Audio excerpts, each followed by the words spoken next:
blee blee bala bala ba. I know it's a night. Why don't you like? Wait, you said I'm not a Muslim, and then you don't like that I'm a Shiite. What is that?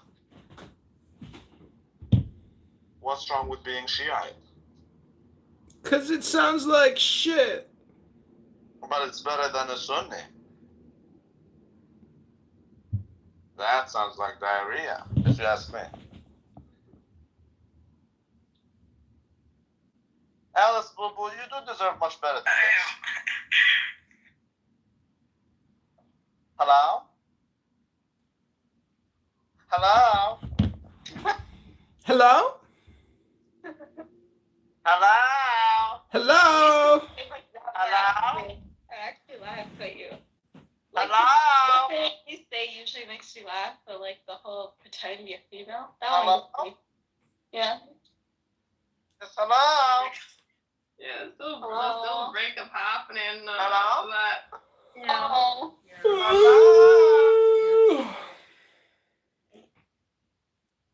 Yeah, I need, bro, I need at least like one. Alice, boo boo, when are you gonna go out with me for steak? What? Like what kind of steak though? Free Palestine. Oh shit! Wait, I wanted to go. Free Palestine. Okay. No more Hamas, no more crime. Free Palestine. No more Hamas, no more shawarma. No more Hamas, no more time. I'll let you take you out for some steak. Free Palestine. No more shawarma, no more wine. Free Palestine. No more Hamas, no more wine. Free Palestine. How was the Turkish guy What that you were talking with? Turkish guy. I left. Free Palestine. No more Hamas, no more wine. Yeah. Mitty, are you American? Free Palestine. No more Hamas, no more wine. Free the hostages and kill all the Hamas swine. Get rid of that. Free Palestine. No more Hamas, free the hostages. Free Palestine. No more hostages. Stop your whine. Free Palestine. Yeah, free Palestine, right? What up, my guy? Yo, 80s baby, what's up, dog? Yeah, but Palestine will never be. Long time no see. It's only been a couple hours. How are you, my friend? I'm good, Habibi. How are you, Dr. 80s baby? Congrats about you. That's the 50,000. Very, very good, my friend. What's up, Alice? What's up? How are you? How are you, Alice? Oh, sorry. I'm reading someone's bio. How are you? What are you reading? Oh, I'm good. What's good? I'm reading a woman's bio. It's kind of interesting. Who's?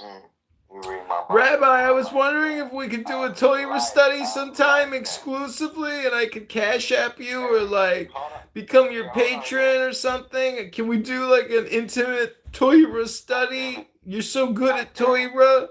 Thank you, Dr. Rabbi, for consideration of making me a student in your Talmudic school. What no? What no? Oh, okay. Well, yeah. Let me join too. I would like to join also, sir. What are you gonna teach us in the And Torah? why don't you? I have one condition, Rabbi. If I join, 2 demands and 1 condition? comedian cannot be a part of this. He cannot join. Can I ask you, Alice, what you asking? He's gonna be real stressed. What am I hearing right now? The truth?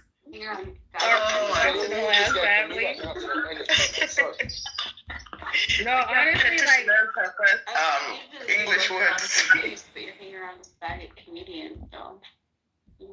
Free Palestine. No more Hamas, no more crime. Free Palestine. So annoying. No more Hamas, no more wine. Free Palestine. You keep bitching about it. No more Hamas, no more wine. Yes. Hey, shut up, man. Just shut the hell up, man. With that shit, dude. Out of respect for you, I didn't kick him. That's Like all. real shit. This nigga out. Real shit. Free Palestine. No more Hamas, no more wine. No, comedian. You gotta work on your Free Palestine. It's kind of stale, my boy. No more Hamas, no more crime. God damn, I gotta get. He's hurting my ears though. Free Palestine. Alright, I'm out. Man, this shit crazy. Hello? Look at it. Hello? Hello? Do what now? What did you say? Free Palestine. No more clown house, no more wine. You see, he's destroying your room, Alex. She finally kicked me. Everywhere. The most beautiful thing I've seen so far is going to Ephesus, the ancient city. That shit was incredible. And I have a theory that I'm like working on with like a book, but walking in a place where ancient civilization was once lived was amazing. Like everything was marble, not concrete. Like everything was fucking marble. Still like walking on marble pathways that existed thousands and thousands of years ago is crazy. And it's like, how the fuck did this happen? How did they build this like big ass things? Like the columns, all of that, everything is marble. That shit crazy. I didn't see concrete unless they had to replace something where the earthquake ruined. Everything was still marble, and the Church of Mary was still there, so I got to visit that. I didn't get to visit the house of the Virgin Mary because her house was a little further away than where I was, and I was already tired because it was like a 4-hour walk around that whole place. But that was so beautiful, just to like walk where that civilization existed. But that was crazy. But yeah, I have been Dora the Explorer every freaking where. So if I come back because I'm in Izmir, I'm not in Istanbul, so I'm in Izmir. So if I ever come back here, I'll like know the lay of the land. I know how things work. I've taken the train. I've taken buses. I try to be a local as much as I can to really get the experience.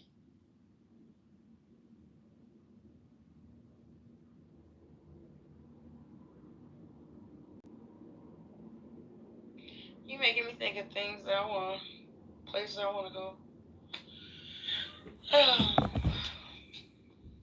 Always wanted to go to Greece for sure. Well, don't slip. I was supposed to go to Greece. I'm mad. I was supposed to go to Greece. That was the whole point of coming here, freaking earth. Crazy. You can't if you do share without voice. Okay. Free Palestine. No more Hamas, no more crime. account because he got Free Palestine. Free the hostages right now before the IDF kills all of you. Free Palestine. Free your mama from you, bitch. And free us from you as well. Free Palestine. No more hummus, no more wine. Free the hostages now. Free. Oh, you finally kicked me. Yeah, the sign thing when you go to the house. Couldn't even come in. Chris Brown today makes women sign. Hey, you in here? Oh, you got to sign this. I heard Justin Bieber used to do that before he got married. Everybody. Hebrew Ruth or Mesh. Free Palestine. This is my lock. No more hummus, no more crime. If he was in the Free bus, Palestine. was in the bus close Free the hostages right. In fact, we can go back and see that we passed through the Radcliffe Wave about 13 million years ago. And we'll No, I didn't kick her to talk to her, man. I kicked her because I can't hear anything you're doing. Kick her down. Come on, y'all Free Palestine. No more hummus, no more wine. Free Palestine. Release the hostages right now, or the IDF will kick your ass. Free Palestine. They kicked me. And their hands and feet. Well, I don't remember any place in the Bible where Jesus said that Jesus was beat. Don't be saying nothing. Y'all sound like a broken record. And y'all weak. Free Palestine. No more hummus, no more wine. Free All Palestine. right. Have a good night. I was the troll. So, like I said, It's a super troll. all that with people, they hear it. Click on my picture. My shit's hyperlinked. It's an easy one, you know? Follow me.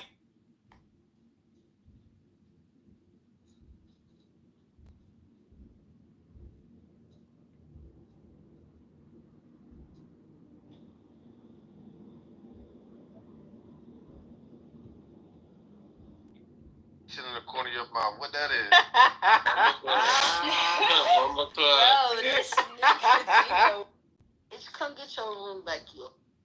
Free Palestine. No more hummus, no more wine. Free Palestine. Free Palestine. No more hummus, no more crime.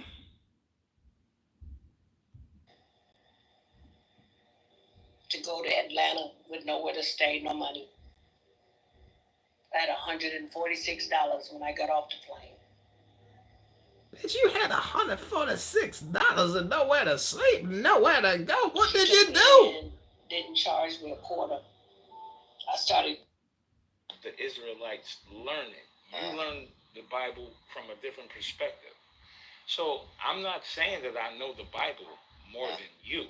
What I'm saying is the overall points that you're going to make, I'm going to destroy. Now, if you want me to do it, I'll do it. I don't want... I'm a kid bitch. Like I said, back to the women. Exactly. So you don't think bitch a man don't that want to talk to you. They don't want to talk to you. You don't think a man that can handle 42K what I'm saying, handle bro. household would This be is able what to I'm saying. manage You don't even wear. Okay, so what? How much is your household make? I'm not talking to you, little nigga. I'm a little nigga, but you ain't You's talking a about very fantasy little money nigga. and fantasy bitches. Nah, no fantasies. We having a conversation. Everything fantasy, because I don't. You All don't right, have I ain't got The time to talk to no conversation don't sassy make nigga, sense. man. You don't have. Fuck him. What is he talking about? That I had black women ain't out here murdering. Do you watch like true crime? This shit is white people shit. No, if we gonna have a realistic conversation, if we gonna have a realistic conversation, It ain't we're about gonna have the a real. conversation. He supposed to be talking about white women and what they do, and he always flipping it on some black women. That's all. And I agree with Mimi on that. But if we having a realistic conversation, most celebrities are not getting lined up by black women, not on this level. I've been on this planet for long enough to hear where y'all going, all this shit y'all talking about. I got you. I'll fall back. I won't speak on it. Just take them. So I'm always. Free Palestine. No more hummus, no more wine. Free Palestine. No more hummus, no more crime. Free Palestine. No more hummus, no more crime. Free Palestine. No more hummus, no more crime.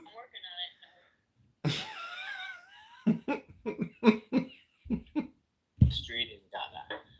And instead, Free Palestine. No more hummus, no more crime. Free Palestine. No more hummus, no more wine. Free.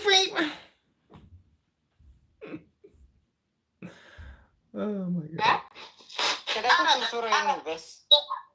كان صورة عربي نسياني مثلا كانت تذكر النزول قالي يعني anyway this is out of the topic okay لكن I thought it was the beginning of a questionable barbecue. I mean, it's clearly the fucking Texas humor is not any better than the fucking. You know that the brisket's the cheapest sports part of the cow, right? Yes. That's John said it is. It's impressive because it's like it's a work of art what they managed to do with the fucking thing. It's like, you know, it's like taking fucking like weeds out of a fucking ditch on the side of the highway and making like an edible salad out of them. It's actually disgusting, but it still tastes like. It just won't make you throw up, and you can actually manage to swallow it. It's very impressive. Yeah, those sugar aids really fuck up U2's taste buds. June said for sure. You give those sugar aids too. There's no way that body type. Shut up. There's no way that body type doesn't have sugar aids. It's like the worst thing you could wish on somebody. Holy shit. I didn't wish it on you. I said you already had it. There's no relation between type 1 and type 2 sugar aids, Trey. So like that's like being like, oh my god, it's like you if you have herpes, then you both have fucking AIDS. But also don't have either. So wait, so it's just fish that has the herpes. The fish has herpes. I'm astonishingly immune to fucking herpes simplex virus. 1/8 of the population, but it's only. It's like I couldn't have been immune to fucking my own immune system. Instead, I'm fucking immune to an annoying disease that doesn't really do anything. Well, I apparently have diabetes, according to Trey. There's no way you don't. Oh my god, Al. Do you get tired when you walk a long time? Oh, I run 3 miles a day. You don't get tired at the end of the day?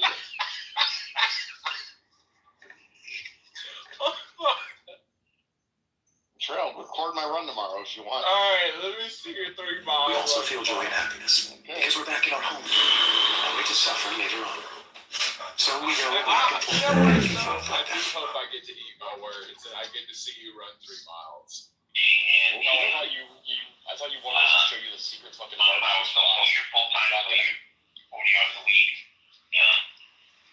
Listen. The next time I go to Florida, matter of fact, I'm only going to eat barbecue and I'm going to eat it. Because it has been filled with holy acts. You definitely do not fucking go to like Sun's barbecue or like any of the fucking chains. That's not gonna work out. You will get slightly different styles in different places. I'm a big fan of like. There goes like the whole year of work. Kind of shit. If you're like on the verge of retirement, you just lost a quarter, you lost $250,000. You're like, fuck. Are you talking about the vinegar type? No, I'm talking about the ribs that just the like good Florida barbecue is Georgia or Carolina style. Is that? It's a mixture of styles. Yes, and they'll have like an array of sauces that you can like squirt on your fucking barbecue. That's what you call that dog shit they serve you in Florida? A mixture of styles? Man, you've never had it. By the way, Trey, I'm literally in the water right now, doing my treading water for 15 minutes, which I do.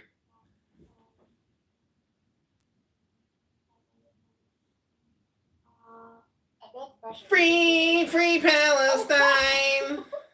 No more hummus, no more crime. Free Palestine. This guy has so many accounts. No more hummus, no more wine.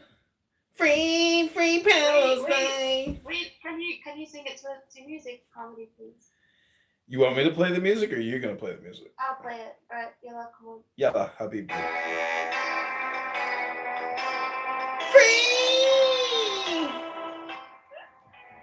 Free Palestine. No more music, it's a crime. Free Palestine. No more hummus, it's a crime. Free! Free! Palestine! No more shawarma! I'm gonna whine! Free! Free! Oh my god, did you like that, John? Yeah, that was good. Free! Free Palestine! Alright, bro. No more hummus, no more. I bet you're gonna go sleep. I'm gonna hear your fucking voice, Giant. She's not gonna be able to fall asleep. She'll be remembering the psyop torture. She told me she don't really like him. Oh my god, this nigga is back. I know you ain't live on YouTube right now. It's about to be 2 a.m, dude. Do you ever go to bed? I'm gonna let you come up. I'm gonna let you up for a little bit. Don't tweak out and get dry.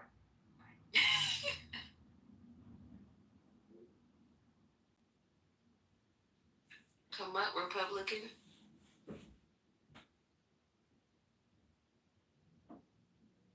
He probably talking shit in the goo on his live. Listening to us talking shit. I ain't gonna lie, that shit was so funny earlier when he came in and we joined that nigga live. He started laughing. That nigga started laughing. I sent you an invite. Dude, I thought the nigga eat mayonnaise now. She said mayonnaise. That shit was funny as fuck. I didn't expect him to be, that much older though. Like, I know he was. That nigga old man. Like, he's live. He just put a link in the chat. You put the link in the chat. Hey, you gonna stop putting me on your live for real? I'm not playing. I'm gonna sue you.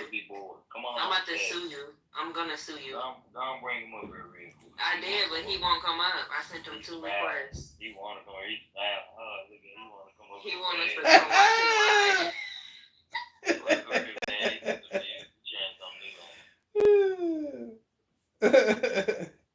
It's it for comedy. Don't like comedy. Yeah, a comedy, bitch. It's worse than. Hey, what's up, everyone? What's up, Joe? Welcome, guys. This is Tommy. I'm pissed. Roll. Double check. Break it down. Let's also, sorry, I can't even talk from fucking your soy and prawn experience noodles. and respect everyone. I love everyone. Or not.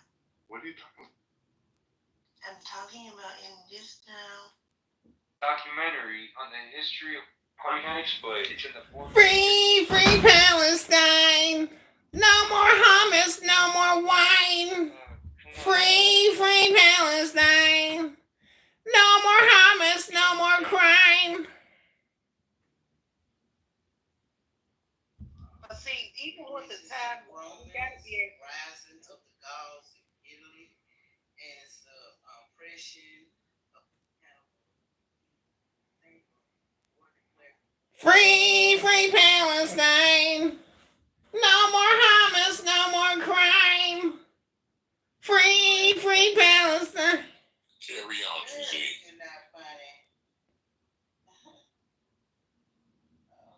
Okay. Free Palestine! No more hummus, no more crime! It's gotta be driving these people crazy. Oh, so funny. Oh.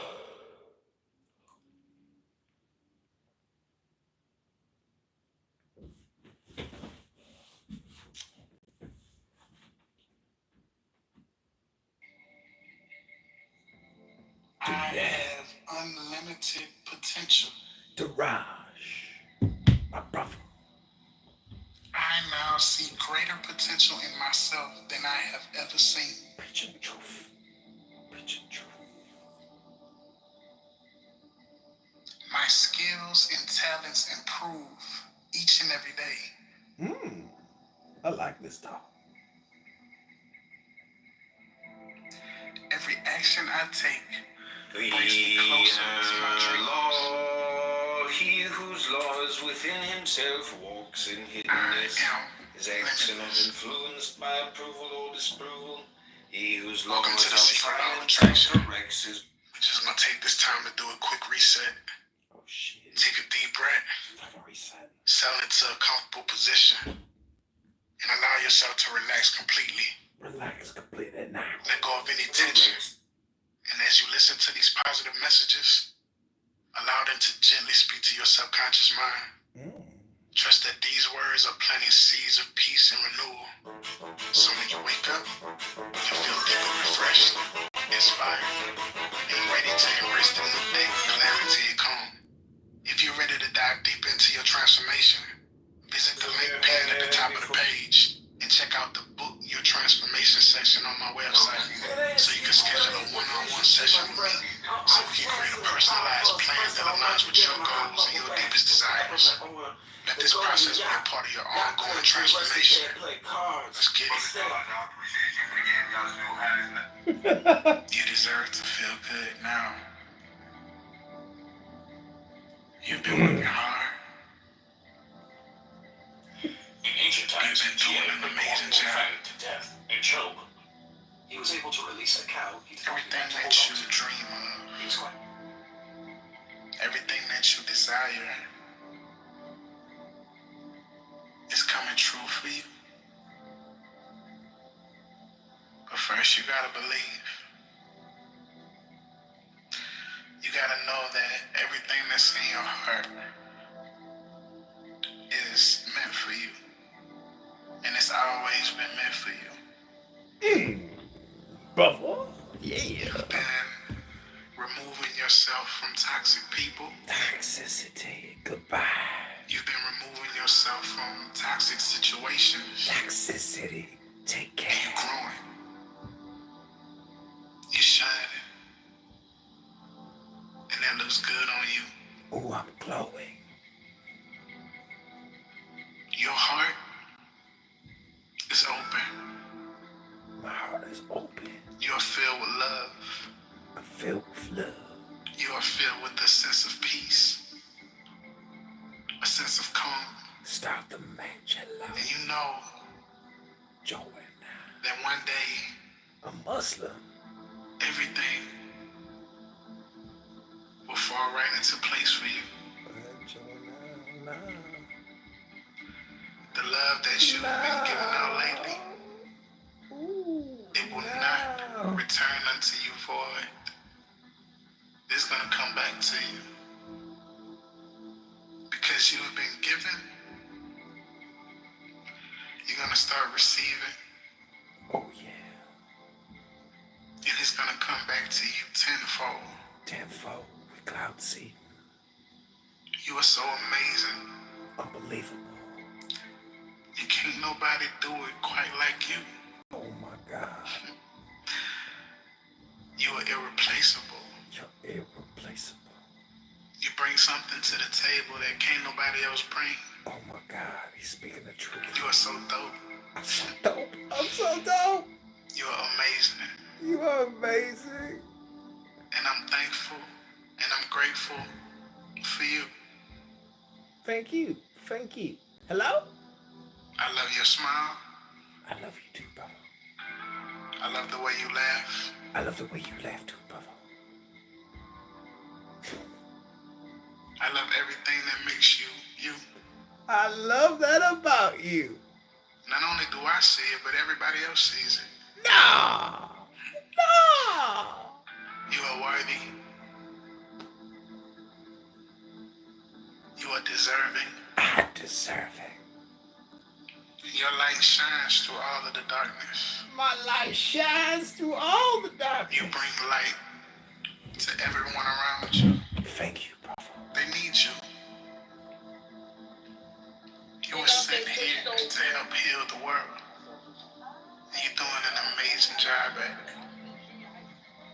You seem to always fall into the right place at the right time. Hello? You're always meeting with the right people that's going to take you to the next level in your life. Oh, yeah. And you're hot. You're not afraid. You trust. You know that you will always be led right where you need to be. We trust him. You've been striving for more. And more is what you're going to get. Why? Because you're worthy of it. I see you talking to a listening to a black man. You've been exercising. You've been treating your body right. Yeah.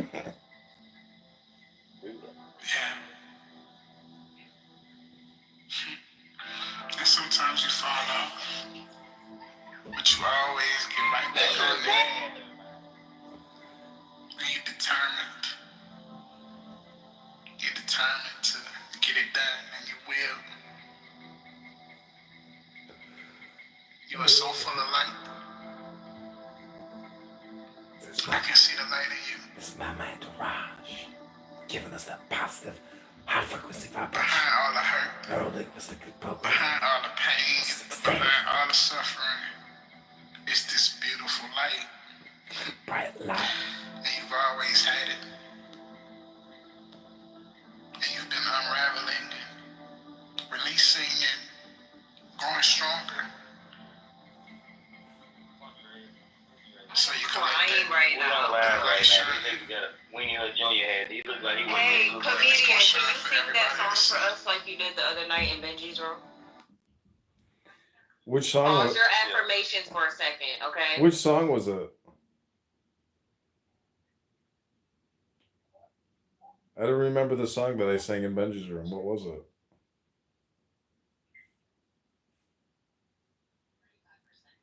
It was the one where you lift your head up off your head and put it back on. Bald head, right? I can't remember the song you sung in Benji's room, but it was funny as hell. Oh yeah, it was about Carmelo Anthony. Oh, you want to hear the Carmelo Anthony song? Yeah, go ahead. Free, free Carmelo Anthony. Free, free Carmelo. He did not commit a crime. He just didn't have the time. He stuck him with a knife because it was raining. He didn't want to get wet that day. So he said, fuck it, enjoy your life. I'm just doing my life. It's just my message. My name is Carmelo. I didn't want to have to kill, but they wanted me to leave the tent. But it was raining out and I get wet. My name is Carmelo Anthony. You can find me on GoFundMe. The name is Carmelo Anthony. I didn't want to have to kill that day, but they told me I'd have to slay. They gonna lie with their song. And he got a peach Fago button down. This is my next song on my album. It's called Free, Free Palestine. Free, free Palestine. No more hummus, no more wine. Free, free Palestine. No more hummus, no more crime. Free, free Palestine. No more shawarma, it's a crime. Free, free Palestine. Free the hostages right now. Let them go, please, and we will blow you all up with a mine. Hot dog under your head. Free, free Palestine. The next song is called High Frequency Positive Vibration. I'm gonna look at it when I stop driving. He cheesed hard as hell when he said that. You said pink when you said that. You took the same color as your shirt on your back. You see pink on shirt there. There you go. Dre, you said you clicked it? I I said I'm gonna watch it. I'm gonna wait till I get home. I'm driving right now. I'm gonna look at it when I get to the house though. Okay, it might be gone because it's live. He on live. That shit is hilarious, bro. Which link is it? You want us to join your live next? He put up another link. He put up another link. The one you did or two? The two at the bottom. No, the one comedian did. The first one or the second one? Both of them is the same one. Oh, okay. Hold on, let me see if I can do it. He think he got fans now. Look at him. It's just like he think he got fans. And look at him. He hat leaning. Yeah, me too. Well, every time you smile, your hat leaning. Submarine hat ass, dude. Fuck out, dude. Yawning and shit. I ain't get breath ahead again. Okay, I'm gonna put a new hat on. Just give me 1 second. He shook his head, yeah.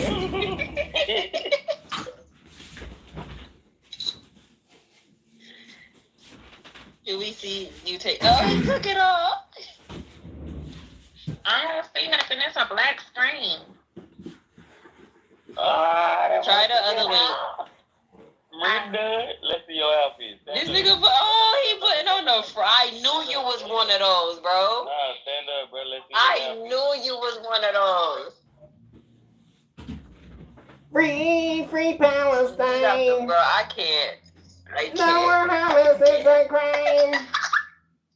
Free Palestine.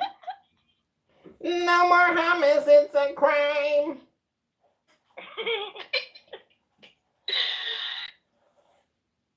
Oh shit. He wiggling the mask and shit. She's like he wiggling the mask. If the bro gonna fall off, bro, you gotta calm down. Told you. I told you. I'm smart, bro. Yeah, he took it all because he couldn't breathe.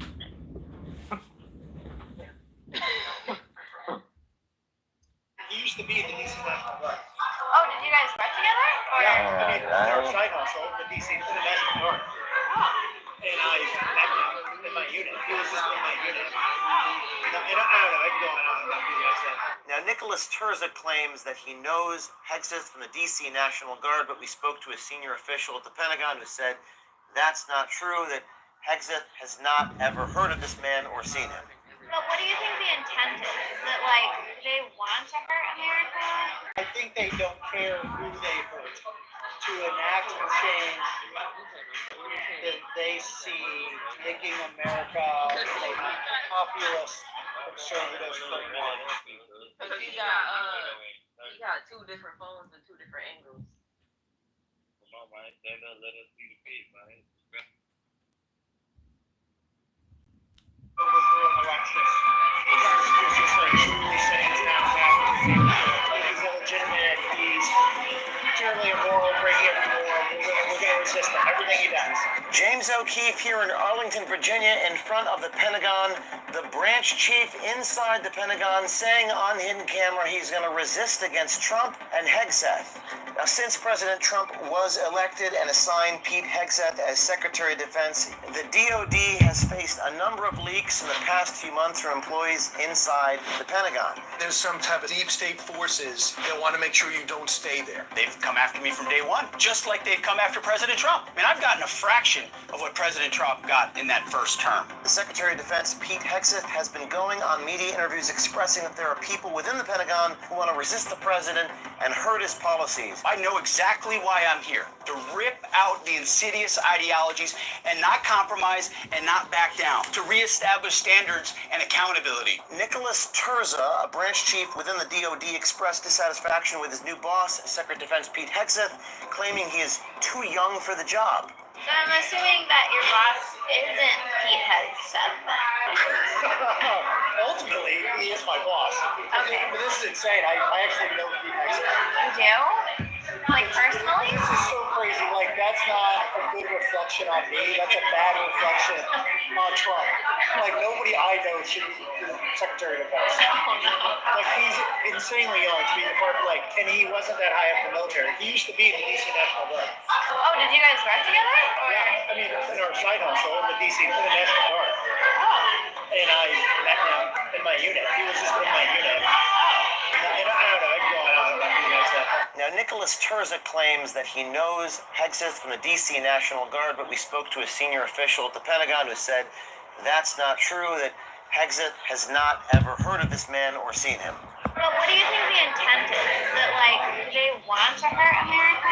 I think they don't care who they hurt to enact a change that they see making America a populist conservative framework more traditional, even if that means being sexist or racist or chauvinist. Terza also saying on hidden camera he did not know he was being recorded, that Trump is an illegitimate president, an immoral dictator, and they plan to resist everything Trump does. The same guy who tried to overthrow an election is just like truly setting us down a path of dictatorship. He's illegitimate, he's purely immoral, breaking every norm. We're going to resist everything he does. I'm a very patriotic person, and I've never been less patriotic. Now, the reason this is concerning, the Department of Defense is often directly responsible for the president's safety in the event of travel, events, campaign rallies, and everything else. What's your least favorite thing about Trump? Oh, that he utterly lacks any moral principle. The worst thing about him is his utter lack of moral principle. The second worst thing about him is how stupid he could be. Should the president's safety be entrusted with people who believe that he is illegitimate and immoral? And here we have a field trip. Let's take a look. People are coming in. Hello, everyone. How you doing? This is James O'Keefe reporting live in front of the Pentagon at the Air Force Memorial here in Arlington, Virginia. Stay tuned. The same guy who tried to overthrow an election. All working? Yes. Yes, all good. Excellent. I want to start by asking you about the meeting that you had in the Oval Office. How do you feel that you could have handled things better with the president and vice president? The meeting in the Oval Office, it did not help Ukraine. You spent nearly $200 billion to the defense of Ukraine. There are lots of questions about where...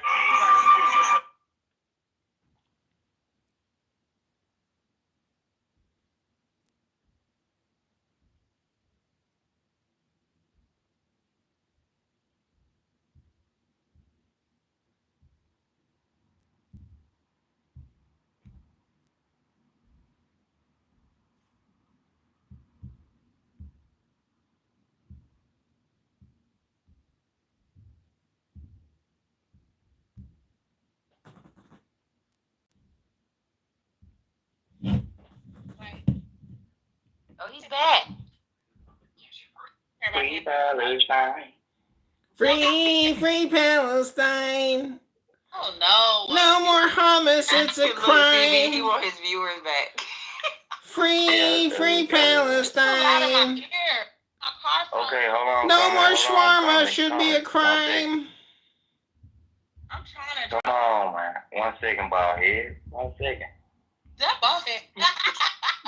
Brilliantly bright, shining so white. It's such a light on my dome. The previous administration issued unlawful orders on mandatory vaccines on an experimental vaccine, COVID-19. You know it, we know it. We all know that the previous administration issued unlawful orders on mandatory vaccines on an experimental vaccine, COVID-19. You know it, we know it. We all know that the previous administration issued unlawful... Why you got other houses playing in the background?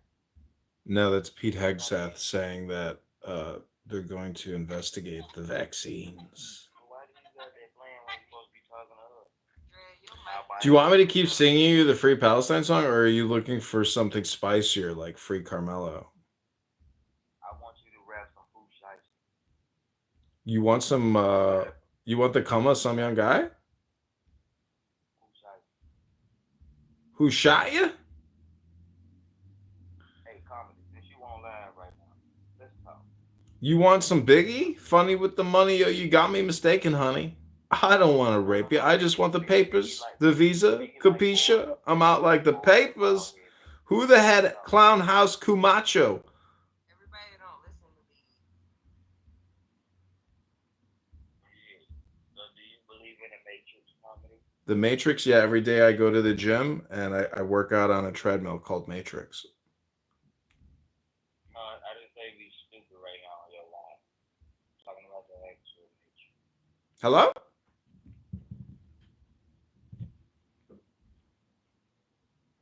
Hello. Under the direction, command, and authority of the Commander-in-Chief of the United States of America, CMAC will conduct rapid response audits of all Department of Defense combatant and joint commands.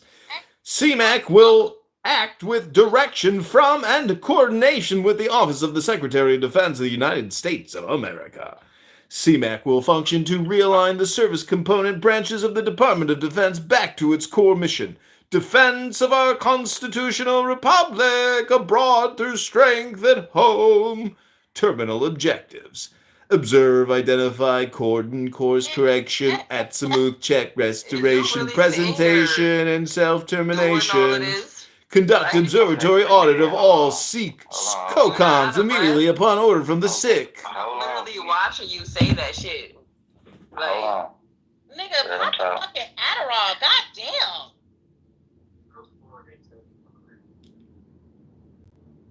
he cheesing like a motherfucker in the video. He don't even know that we ain't listening to this shit on Blue Rock. Hello? Hello?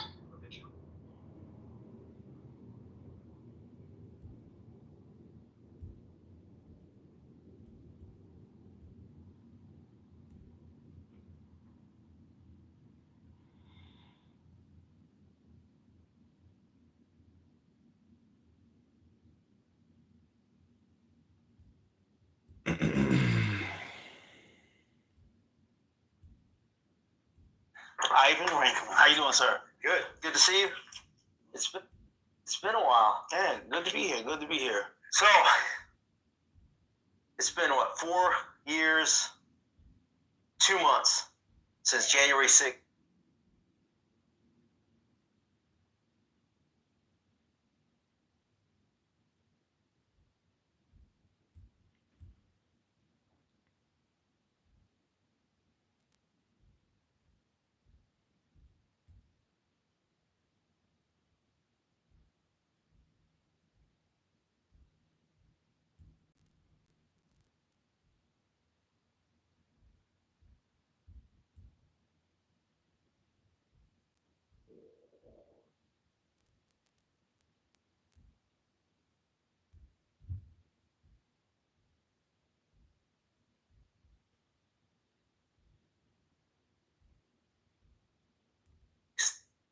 COVID-19. You know it, we know it. We all... What? I know, Steve.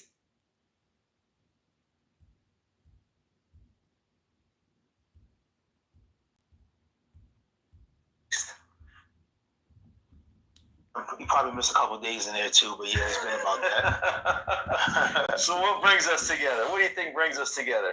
Well, we probably wouldn't have met had January 6th not occurred, but obviously January 6th is here.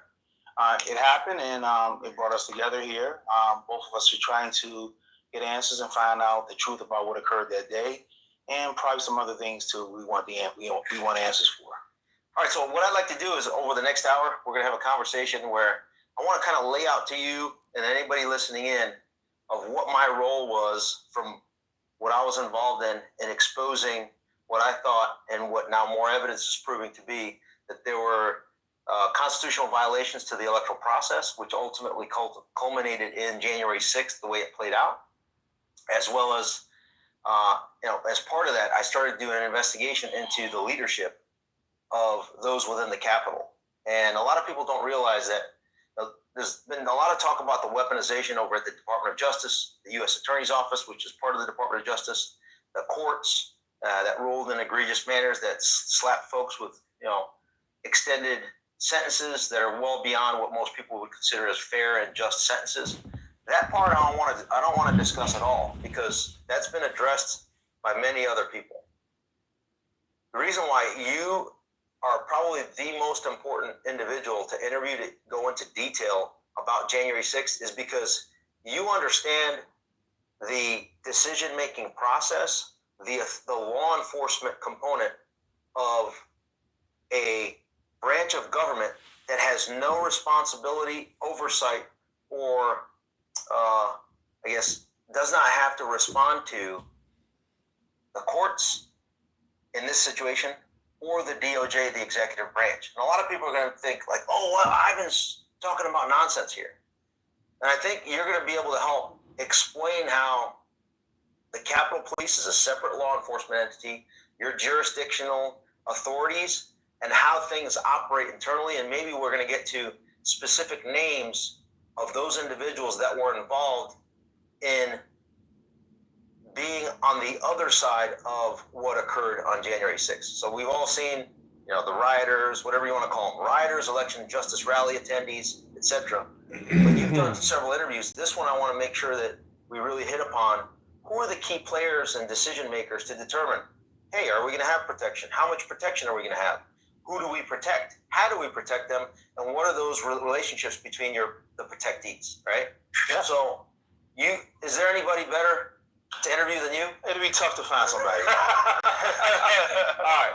Being that you're it sounds like you're tied for being the most humble person in the history of humanity. I try to be humble. Let's roll with the interview.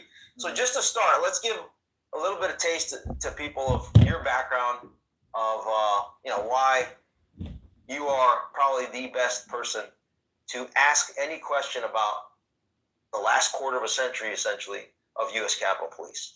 Well, in 1999, I started with the department, and I left the department in 2022. So I was a member of the Capitol Police for 23 and a half years. I've worked in various assignments. I got promoted to special agent, and that's under the Dignitary Protection Division.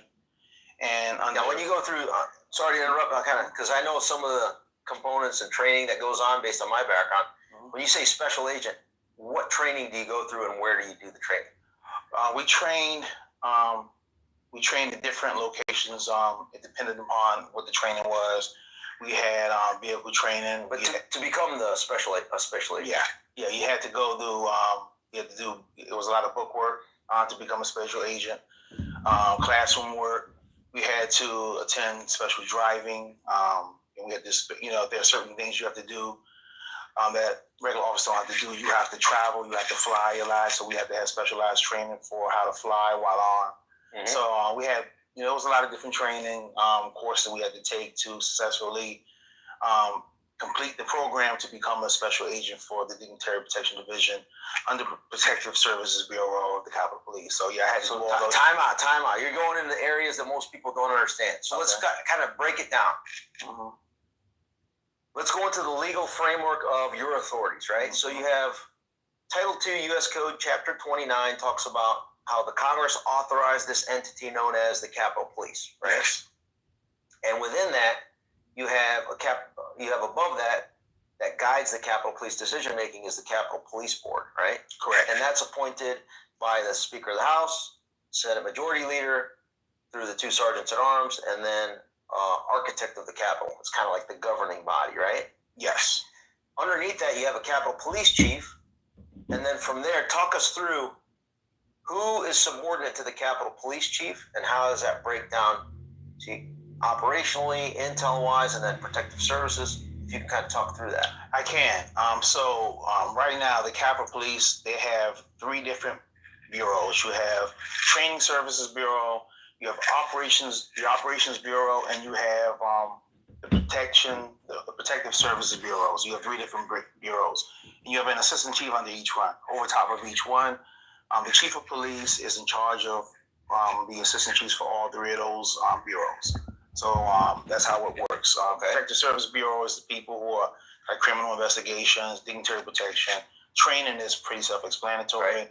They're in charge of training. When you say dignitary protection, what does that mean? that is, you have members of Congress that are in the positions of leadership, and you have special agents that protect those members of leadership. It should be, I believe, it's 9 specific members of leadership that they protect. And wherever they go, the agents go. So wherever their home states are, the agents travel to their home states. If they're going to a different state for an event, if let's say for argument's sake you have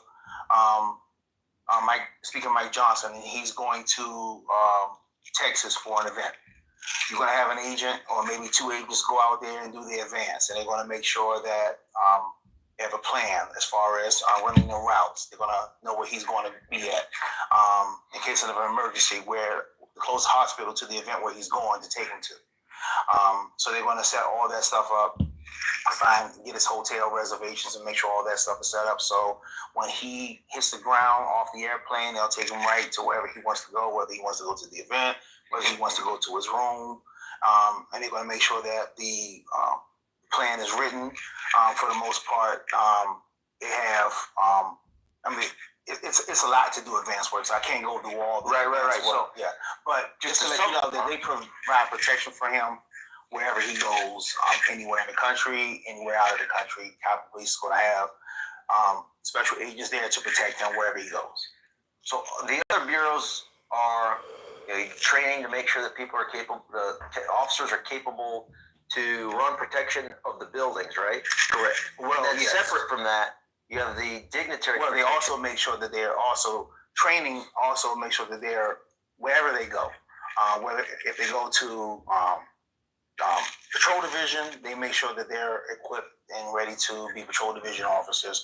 If they're going to, because those same officers sometimes they finish training and they go right to PSB, Protective Services Bureau. So they make sure that the officer training is responsible for that officer, the new recruits, to become solo beat officers, so they can be police officers and know their duties and their responsibilities. When you say patrol, though, is that the vehicle checkpoints that are around throughout the Capitol outside, or does that include also? Those are the divisions. Patrol are the guys that are in the cars driving around. The ones that the checkpoints they belong to the divisions. Like the House Division has officers, and it's called tips. So they're out there and they're making sure that trucks and buses don't come through. So even though they're in cars, they're not patrol division. Those are officers assigned to the divisions. They have a specific job of not allowing certain vehicles to come through their checkpoint. So you said divisions. That falls under which bureau? The divisions fall underneath the Operations Services Bureau. So Operations Service Bureau has certain divisions, and then you have, correct me if I'm wrong, you have the House Division? Yes. Which covers, what, the 5 House buildings? Yes, House, Cannon. Go ahead. The Cannon, the Rayburn, the Longworth building. They take care of the O'Neill building as well. They also take care of the Ford building too.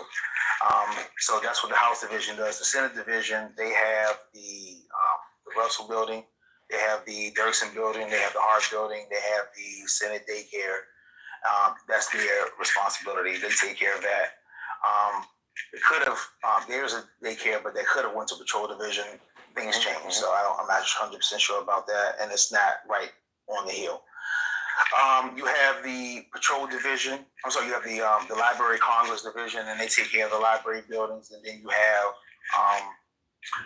the Patrol Division, and those are the ones that are driving around in cars. Now, who covers down on the Supreme Court?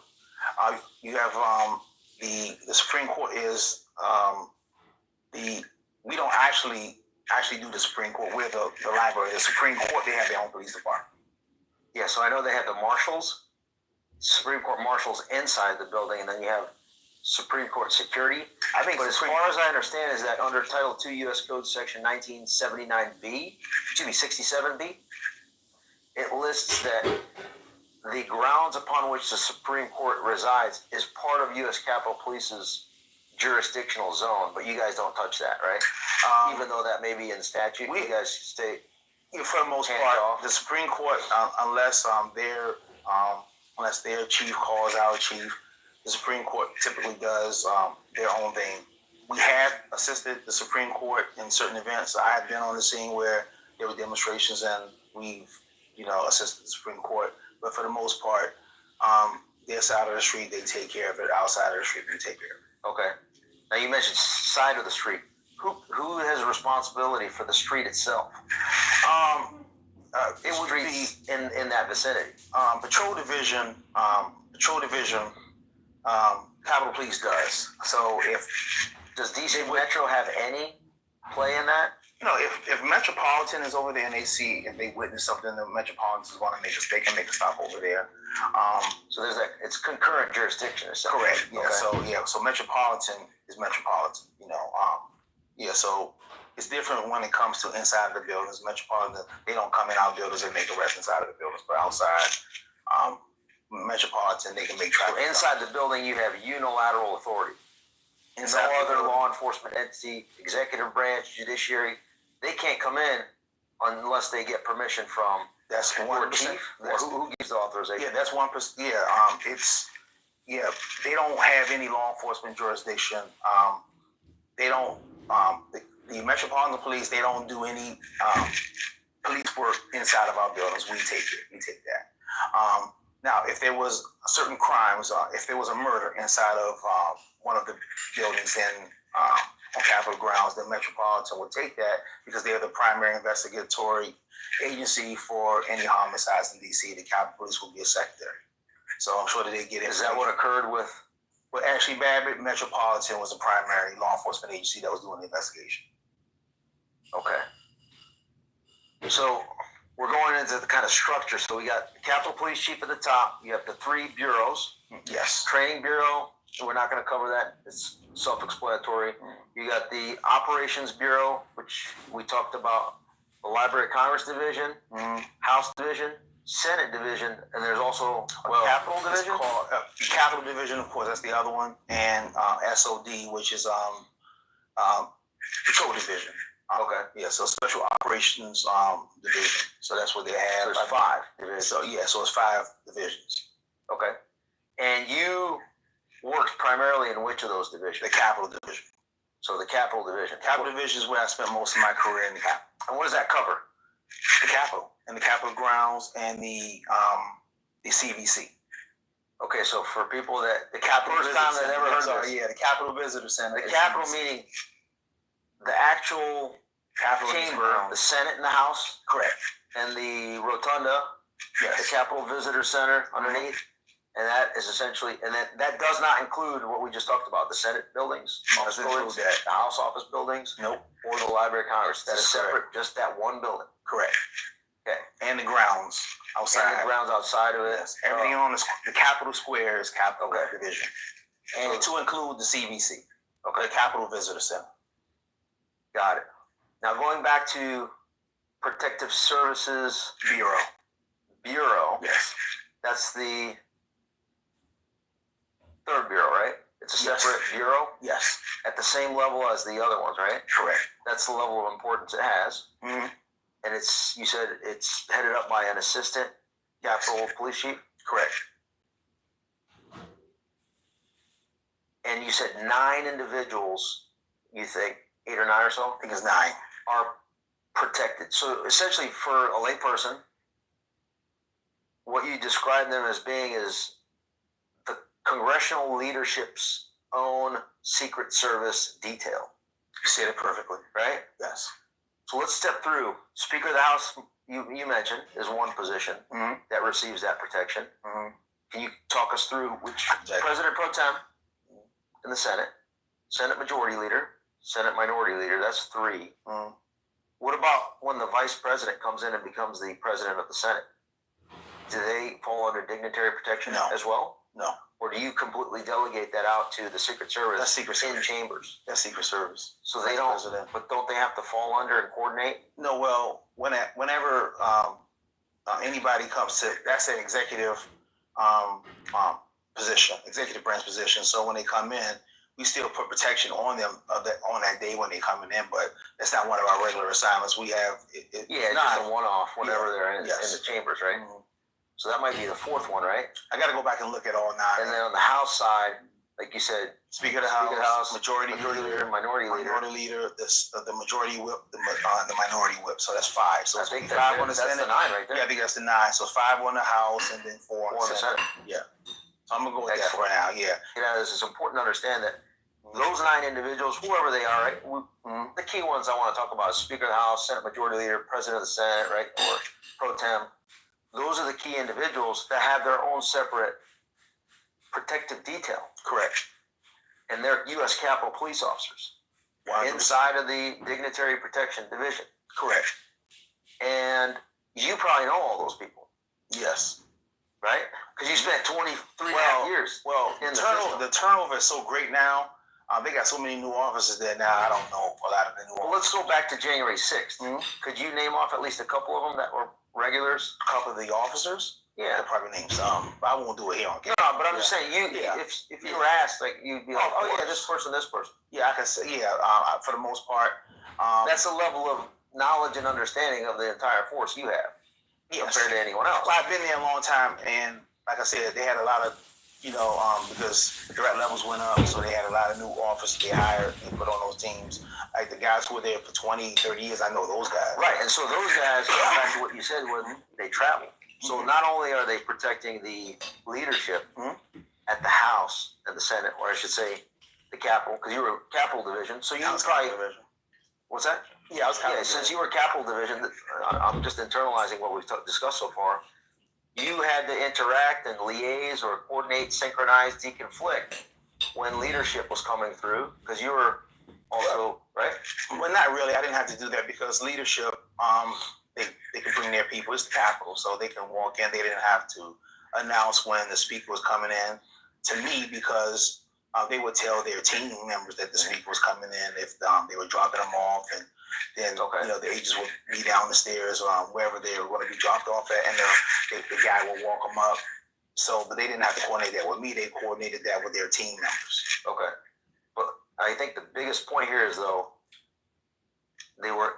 these officers spend a lot of time with the leadership, both when they're working in DC and when they travel to their home district. A hell of a lot of time together. And at the home district. Yes. So they're literally damn near living with their protectee. I was when I was an agent, because I was on the department for, like I said, 23 and a half years. 2 of those years, for the most part, I was on the detail of center after the anthrax attacks. So I spent a gazillion holidays during those couple years of eating my dinner at gas stations and grabbing, so everything was closed. So I would go grab a burgers.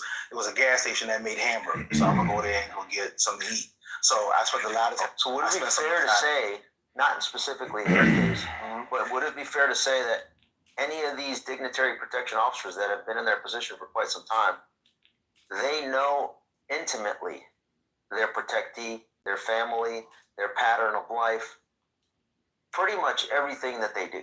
100%. They're in the cars. Phone calls. They're in the cars. They witness the arguments between some of the members and their spouses. They're in the car. They hear everything. They hear everything. They hear everything. Let me say that again. They hear everything. They do. So if there, for example, I'm not saying that there was or wasn't, say, for example, there was a transgression that may have taken place, those officers probably witnessed it. Yes, and then they would probably highly likely.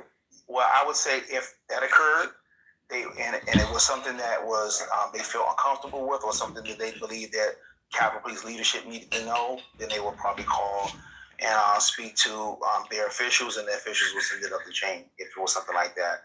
Now, what if it was a transgression that was conducted and committed hypothetically by the protectee? They would probably either keep it quiet, or they would report it up to whoever was in charge of dignitary protection, probably their official, or maybe directly to the whoever was the head of their unit, the captain or a lieutenant. It would all depend upon the agent. Let's say hypothetically a Speaker of the House, I'm not naming names, just structurally, right? Organizationally. A Speaker of the House were to be disappointed in an officer that is protecting them. What could that Speaker of the House or Senate Majority That Leader? speaker would make a call to the police chief, and then probably the next day that officer would be back at the Capitol screening bags. He'd be out, or he'd be moved to another team. He'd be or placed on routine where if a visitor came, if like the Capitol, I don't know if you know this, but like whenever we have the physician's office there. So when the Supreme Court attending physician? Yes. So when the Supreme Court members need to go to a doctor or whatever, they would come to the Capitol. So I assisted, like when I was an agent, I was on routine for that day. I had to go get Clarence Thomas, and I had to take him to the attending physician's office. So they could have that routine officer just running Supreme Court members, Supreme Court justices to the physician's office. So if you had someone that was visiting somebody like from another state or head of state that was visiting the Speaker of the House, you would have, and he's going to have armed protection with them that whoever came to go visit the member, if he's a president of Ethiopia, and he came to visit the Capitol, he may have armed guards with him. Right. So you would have a Capitol Police dignitary protection agent be with them and do the escorts. Also, the dignitary protection is not only so regularly it's with the 9. But then in addition to that, an additional duty would be if there's a head of state or, I guess, Speaker of the House equivalent from another country coming in. Correct. That would also fall under the jurisdiction of the Dignitary Protection Bureau. Yes. Okay. Yeah. That makes sense. Yep. So then going back to what I was talking about, that if an officer has observed some transgression of his protectee that was maybe so egregious, does that also give that officer some leverage in keeping their job? Of course. In the event that that officer has made a mistake or has committed a transgression themselves. 100%. So let me go into a little bit more detail on that. So let's just say, can I use you as an example? Use me. Let's just say Tarek Johnson is observing a Speaker of the House doing a naughty thing. But Tarek Johnson also did a naughty thing. Let's just call both naughty things totally illegal, that everyone would deem to be illegal. Does anything happen to either of you in that situation? How would it? I'm not going to tell on myself.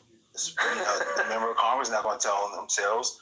I'm not going to tell on the member of Congress because that member of Congress knows what I did, or vice versa. The member of Congress is not going to tell on me. If the member of Congress didn't witness my situation, but I witnessed, his or hers, and I say, hey, I messed up bad. I got a DUI last night. I need some help. Could that person go to the member of Congress and ask them for help? Of course. Okay, so then, wait, a lot of people that are going to watch this are going to ask the question, to include me. Wait, you're telling me that the DC Metro can't do anything about that? Well, it depends if these transgressions, illegalities occurred inside of the Capitol. I mean, you say well, first of all, how would they know about it? Because you don't have any DC Metro Police officers patrolling the Capitol, so how would they even know? They're not there. What about the FBI? How come they can't investigate this? FBI's not walking around in our buildings with guns. Wait, what about DHS? Them neither. So, Capitol Police is the primary law enforcement agency for Capitol Hill. Period. So that makes my point. And you know where I'm going with I know this. exactly what you're doing. Yes. So if you have, you name it, and I'm going to go into areas that maybe is a little uncomfortable. Let's just say you mentioned it first. So if there's a Capitol Police officer that commits an act that results in a death, and that Capitol Police officer has a little bit of knowledge of transgressions of those that would investigate that officer, internal affairs or something like that, right? You guys have a what? Well, if it's a death in Washington, D.C., the metropolitan staff wouldn't be Capitol Police at all. Capitol Police may have a secondary role, but they wouldn't have the primary role. What if the Speaker of the House and the Senate Majority Leader No, they can't do didn't that. want? They can't do that. Yeah, if there was a murder or homicide on Capitol grounds, Metropolitan is theirs. So even the Capitol Police or the Speaker can't overrule that? No. Senate Majority Leader? No. You laid out the whole structure of the Capitol, the jurisdictional responsibility. You talked about the House building, the Senate buildings, the Capitol, the Library of Congress, etc., the daycare center even. A couple of things that I don't think anybody's ever discussed is, under what jurisdiction does the headquarters office of U.S. Capitol Police fall under? Senate Division. Senate Division? Yeah. And then what about the U.S. Capitol Police office that is just across the street from the DNC? You talking about the Fairchild building? Yes. We don't. That's not included. We don't. We have offices in that building, but they have a security contract. That building, the Fairchild building, has a security contract with another agency. Because that's where the training division is, right? No. The Fairchild building is we have our HR there. We have so the support, kind of the support staff. It's the support staff there. Facilities is there. We have our badging office is there. Okay. But no, we don't police that building at all. Okay. Now, Patrol Division headquarters is there, but like I said, we don't police that. They have a guard at the gate, right at the door when you walk in. And he'll take the name of visitors as they walk in. They know Capitol Police when they have their badges. Right.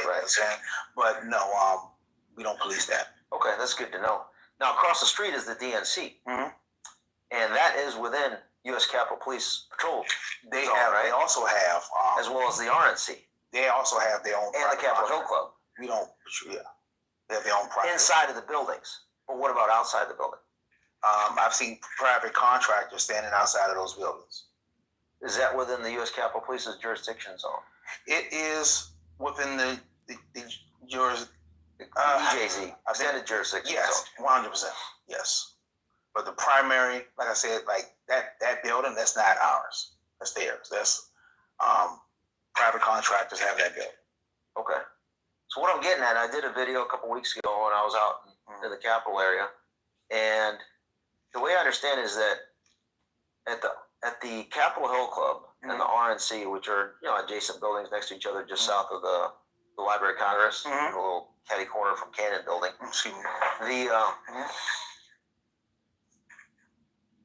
A lady identified what appeared to be a pipe bomb, right by a dumpster in the back, kind of alleyway, and then she went to the guard shack, which is right back there. Some of these belong to alleyway, and reported that she saw a suspicious package. That then was reported to the head contractor for security at the RNC, a gentleman by the name of Ken Capolino, which you may know. He was a U.S. Capitol Police officer prior to becoming the head of security at the RNC. No, I don't know him. And he then called it in to, I believe, and there's an article about it out there, U.S. Capitol Police, because he said that he could have called either MPD or U.S. Capitol because it was a concurrent jurisdiction issue. But the reason why he called U.S. Capitol is because he knew who to call and he had been at U.S. Capitol before, so that was immediately called it in. If something like that occurs, what's the jurisdictional investigative path? So if U.S. Capitol Police officers are deployed to take a look at that, I'm talking solely on the RNC Capitol Hill Club component, because DNC is different since allegedly Kamala Harris was there, and that starts to bring in Secret Service assets as well because she was the vice president-elect. But if we just focus on the RNC component of it, can you step as much as you can in as much detail how that investigation would take place on a suspicious package? Yeah, so whoever made the call, and they called Capitol Police is going to respond to that, and I'm pretty sure that they got there quickly, so when they responded there, if it's determined that, like, I don't know exactly where it was found, but if Metropolitan gets there and they arrive and they'll discuss who's the primary, and then if Metropolitan is deemed the primary because it's their area, so then they'll take the primary. Capitol Police is probably still hanging around just because of where it's located at, but they'll make the decision who's a primary, and then they'll start working it. They can work it together. I wasn't on that unit, so I don't know exactly. So asset-wise, do you feel that the MPD is more equipped to investigate something like that, or U.S. Capitol? I haven't worked. I wasn't a bomb guy. Okay. So I don't know. I know our bomb. Well, I'm a police officer, so I'm always going to think that. Yeah, they had a from what I could see, because like I said, well, I'm not even want to guess. I can't say, because I don't want to say that the Capitol Police's bomb team, we have more resources, because I don't know. We'll just say, but U.S. Capitol has that capability. 100%. MPD's got that capability. To my knowledge, yeah. So yeah, because they had their own bomb team, yeah. But then it begs the next question of, at what point did they start to engage the FBI and the ATF could potentially start to come in to that? Do you know anything about it? I might be asking stuff that you may not. I never really follow the because I give my honest opinion. I don't think they ever want to find that pipe bomb guy. Why do you think that? Because if you find that pipe bomb, do you know what that would lead to if you find that guy? Please. So let's say for argument's sake, you find out that it was John Smith who had the pipe there. He lives in Roanoke, Virginia. Address is XXXX 55 Avenue. So they find that guy. Hey, I'm the it was me. First of all, you know how many years in jail that guy's going to get? So that's number one. Number two, he's going to have information. He's going to be able to tell you who had him do that or deliver that pipe bomb there. It's going to lead to some awful revelations. So no, that pipe guy, if he's still alive, you don't think even with FBI Director Kash Patel and incoming now Deputy I think that guy will never be found. So I'm giving my opinion. So now they're gonna find the guy tomorrow, right? But because I said that. But a lot of people, I don't think they're ever gonna find that guy. A lot of people on X say that I was the pipe bomber. This is the first time I'm hearing somebody. Really? Somebody really said you're no, just some idiot account. Yeah, because that pipe bomb was tall. He was tall, wasn't he? No, he's actually when they funny you say that. So they put it out. The FBI when they came out with their investigation, the second one in December, 5'7". So I'm 5'7". Interesting. No, I mean at the end of the day, I would like to know who the pipe bomber was for personal reasons, because once they identify who it is, then I'm fully exonerated with anybody that thinks that it's me. I don't think you're the pipe bomber. I don't think they ever want to. I don't think they ever. And I'll go on record. I give my opinion. I hate giving my opinion. I never want to be right. I don't think that anybody. We're never going to find out who the pipe bomber is. For full disclosure, I was at Freedom Plaza in the VIP tent at the same time that they had the video of him walking around. Yeah, so I'm sure. Well, I don't know. Maybe a girl, right? Maybe. I think if you were the pipe bomber, they would have found out already. That would have been pretty. There's probably people out there. Split. There's people out there who want you to be the pipe bomber, so they can say, "We got that." So they can roll me up. We got this bastard. Luckily, I wasn't. Yeah, they wanted me everywhere. They wanted me in the Capitol. They wanted me everywhere. They didn't try to get me on anything. Luckily, I had to urinate that day. I didn't get anywhere near anything nefarious. They're never going to find that guy. He leads to too many revelations that people probably don't want. So I take that as a challenge, personally. If you make sure that you are wrong. If you find them, I owe you dinner. Okay. Okay. And I'll buy. No. You celebrate. Well, actually, no, you could buy it because you're gonna probably be rich if you find the pipe bomber. Is there a reward out for the pipe bomber? I think it's $500,000. No, $5 million. Yeah, you buy me $5 million. You find the pipe bomber, I'm taking the dinner. We get more than dinner. $5 million. I might start looking for that guy. Yeah, I should do that. Hey, I didn't know it's $5 million, really. Yeah. Yeah, I guess I should be motivated by money more. Huh? Yeah, I might start looking into them. No, I've been kind of looking, snooping around. More than most. All right, so back to the situation at hand here. So you don't know much about who responded to within the force? Because, I mean, you guys talked a little bit, right, internally? Oh, no. I know some people who responded. I'm not going to put their names out. And I talked to some of the people or some people that were connected to those people. So I know some people who responded. I think they were more. I think they were more concerned about, what was happening. I guess I think they could have figured out what was happening when, as far as that when you find a pipe bomb, when you find a bomb or any improvised explosive device, it's going to pull resources to that area. So I think they were concerned, and then they knew what was going on at the Capitol. So I think that they were concerned that those devices were used as tools to pull resources away from the Capitol. That's exactly what Ken Capolino, I think security said. It was that's what they were.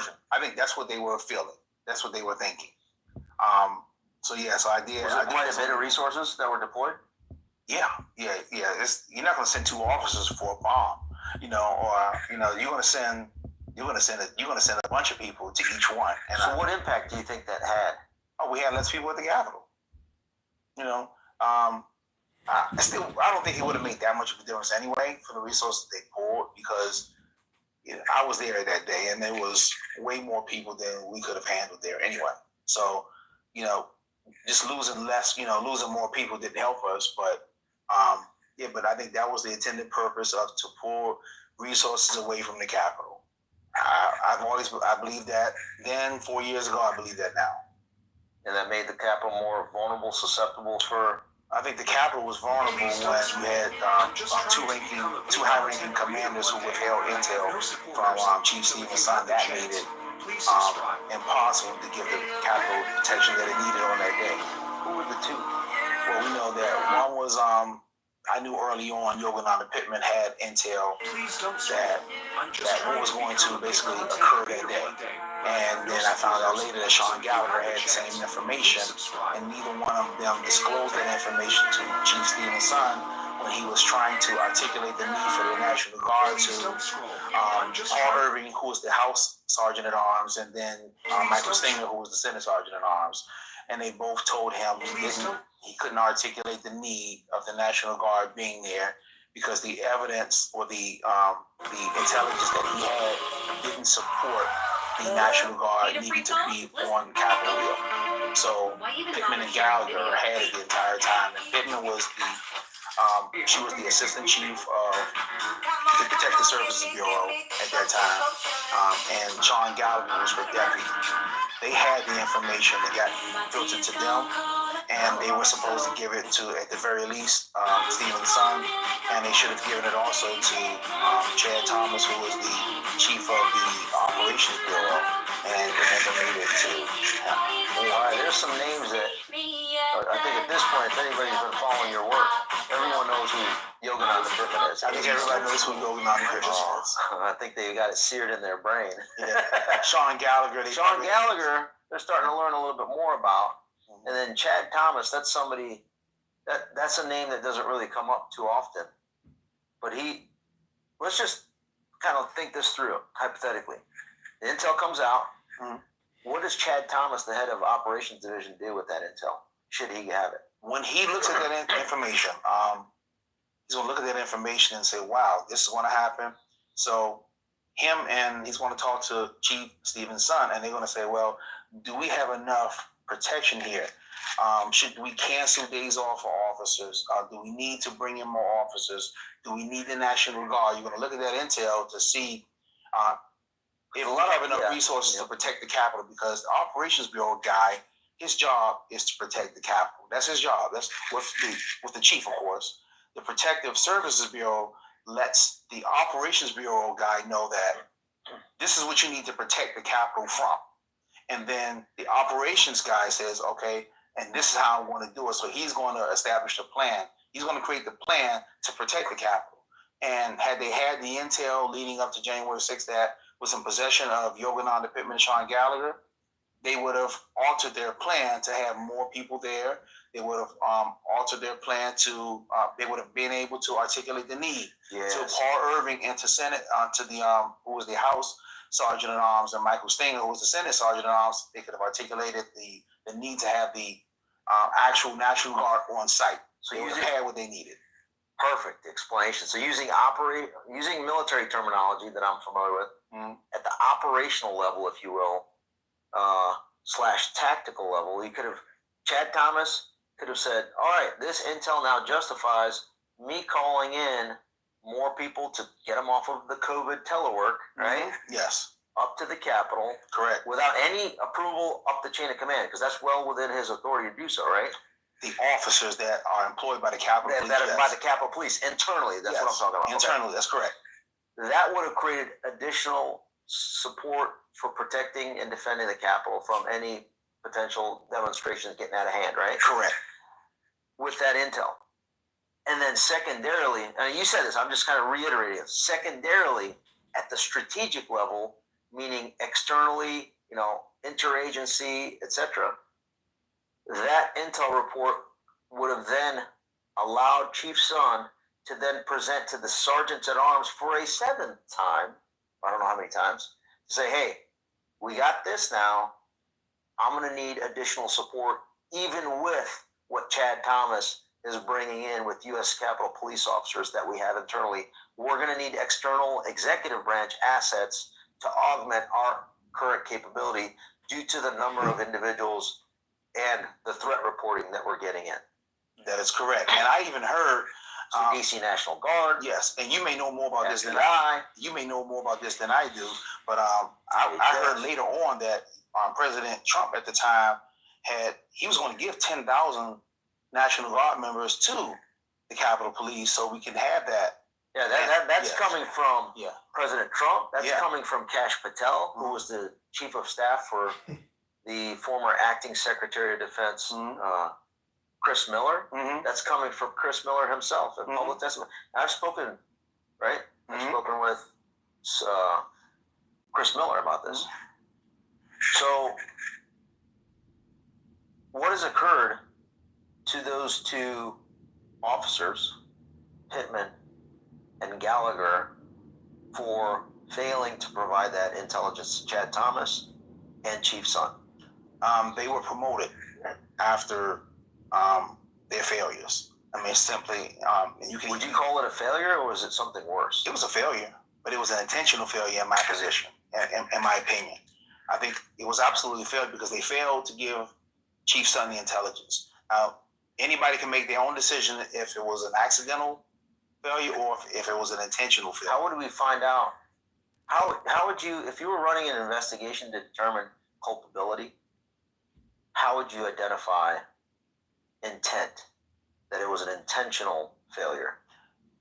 You would probably have to have them testify to them not giving the intel to Chief Son, and nobody's done that yet. Like Pittman, her last testimony, she discussed the intel, and she said that she did give the intel to all her deputies, all the Operations Bureau commander. She stated she did, and she didn't, and she never went and corrected the record. So her testimony, in my opinion, was false or untrue, whatever you want to say. She could say I misspoke, but she never corrected the record. She didn't give it to anybody, but she said that she gave it and pushed it out, and she did not. Would you think it would be appropriate if,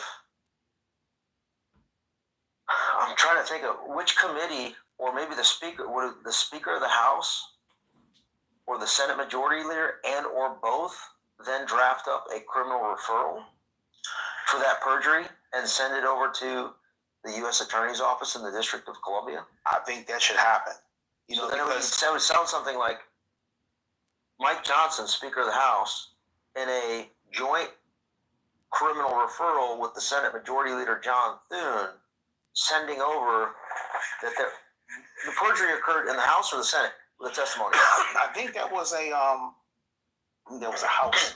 I think it was her House. Actually, that's a good distinction. So if it was in the House, then the Speaker of the House would exert his authority that the perjury occurred in his chambers, and then send a criminal referral over to the U.S. Attorney's Office, which is currently headed by Ed Martin in the District of Columbia. And then from there, that then can be used to prosecute in a similar fashion that occurred to Peter Navarro, Roger Stone. Because that's essentially the same thing that happened to Roger Stone. So what you probably don't know about me is I'm a great guy. I'm a great guy. And I think most of the world, they may already know that already. But I would be okay of her having to testify again in public to ask her, did you give that information to Chief's son? Did you give that information to Chad Thomas? Did you have that information? And then bring in Chad Thomas to testify, because I don't think he's ever testified. No, he has not. You bring in Chad Thomas, you have him testify, ask him if he received it. You had deputy chiefs too that would have had to get that information. Jeffrey Pickett, Eric Waldo. Can't even think of all the deputy chiefs right now, but you had other chiefs that were working there who she said she gave that information to. And then her subordinates, I guess, were the ones that put together that intel report, right? Correct. It came out of her shop. Julie Farnham, I think. Julie Farnham would have had that, but I think that they pushed it up and told Pittman and Gallagher everything.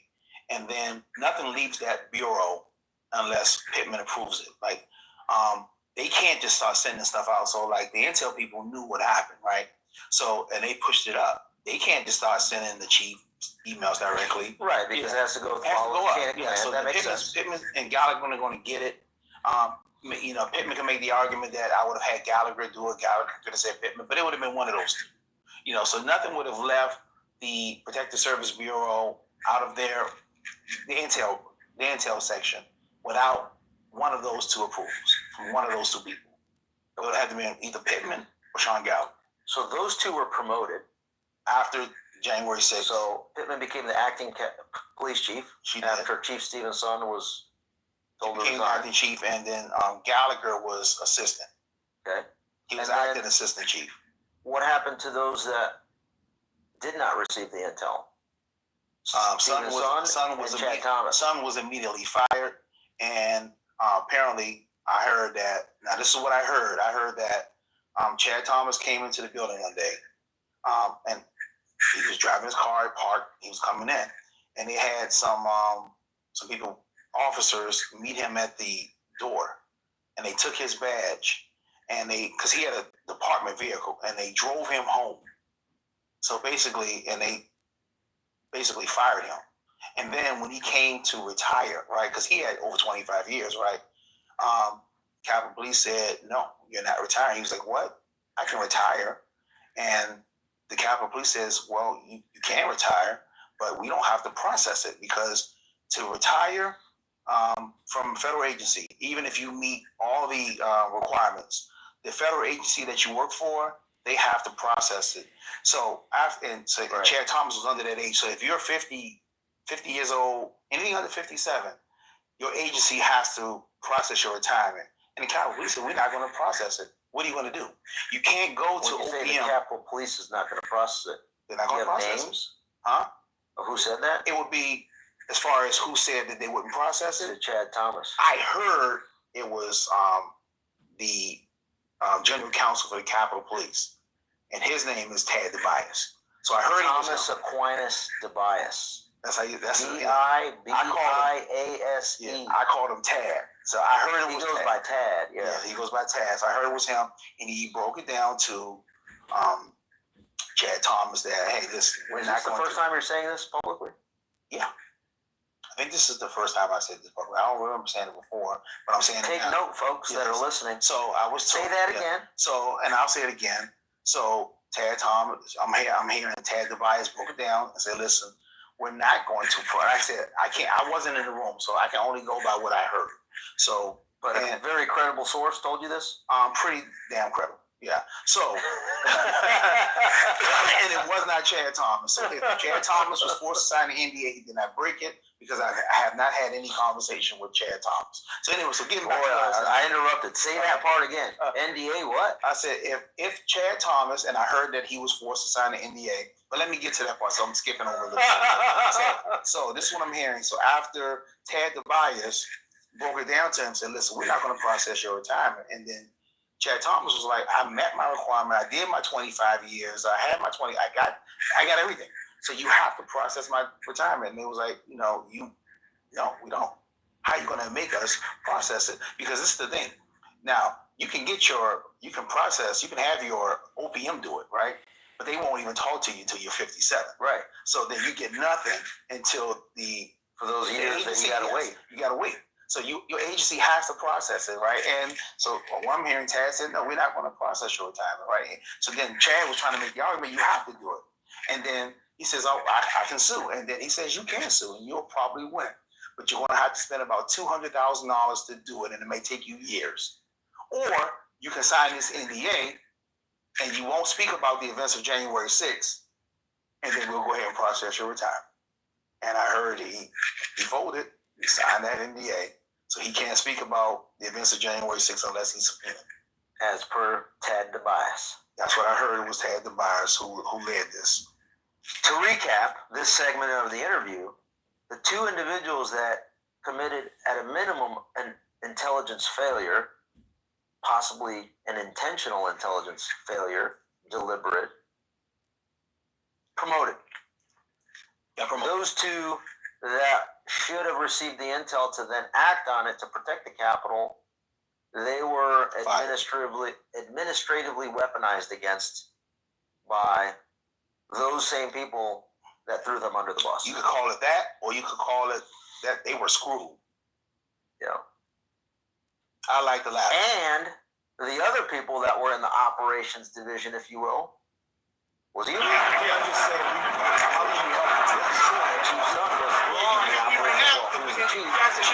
also was the one that could have if you guys could help me. The intelligence would have been able to provide that to the sergeants at arms, and they would have been in a bad spot. Even if they were told by their leadership, being the Speaker of the House, to not defend the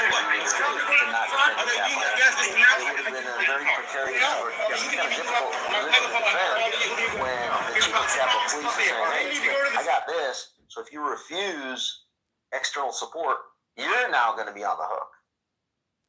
You said it perfectly. Okay. So I understood it. Yeah. Now, which begs the question, who is promoting Sean Gallagher and Yogananda Pittman? Because, and at the same time, who is the one firing or resigning? Well, Chief Sund. I heard you addressed Chad Thomas and how that played out. What about those three? Now, Sund, Pittman, Gallagher. So from my vantage point and from everything that I heard, it was Pelosi who called for Sund's resignation. Right. And he gave his resignation. And it was the police board, and this is the funny thing too, and you and I were at this committee hearing. And it's funny, you haven't talked about this. You need to talk about this more, right? So we were at the committee hearing, and we were sitting next to each other. I want to talk about it right now, right?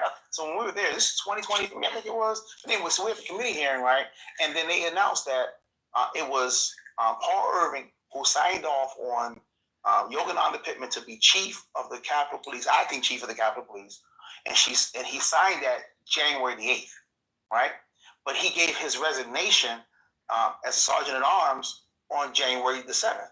Mr. Chairman, I seek unanimous consent to submit for the record a bulletin from the Capitol Police Board dated January 8th, 2021, appointing Ms. Yogananda Pittman as acting chief of police, signed by Ms. Jennifer Hemingway, acting chairman of the police board, Paul Irving, member of the police board, and Brent Branton, member of the Capitol Police Board. I also request unanimous consent to submit for the record the testimony of Paul Irving dated February 23, 2021 to the Senate Committee on Homeland Security and Government Affairs, where he testified that he resigned his position effective January 7th. He resigned as House Sergeant at Arms effective January 7th, 2021, a day before he signed the appointment of Ms. Yogananda Pittman. Without objection. Thank you. I yield back. So how can he sign off on Yogananda Pittman becoming chief on the 8th when he resigned on the 7th?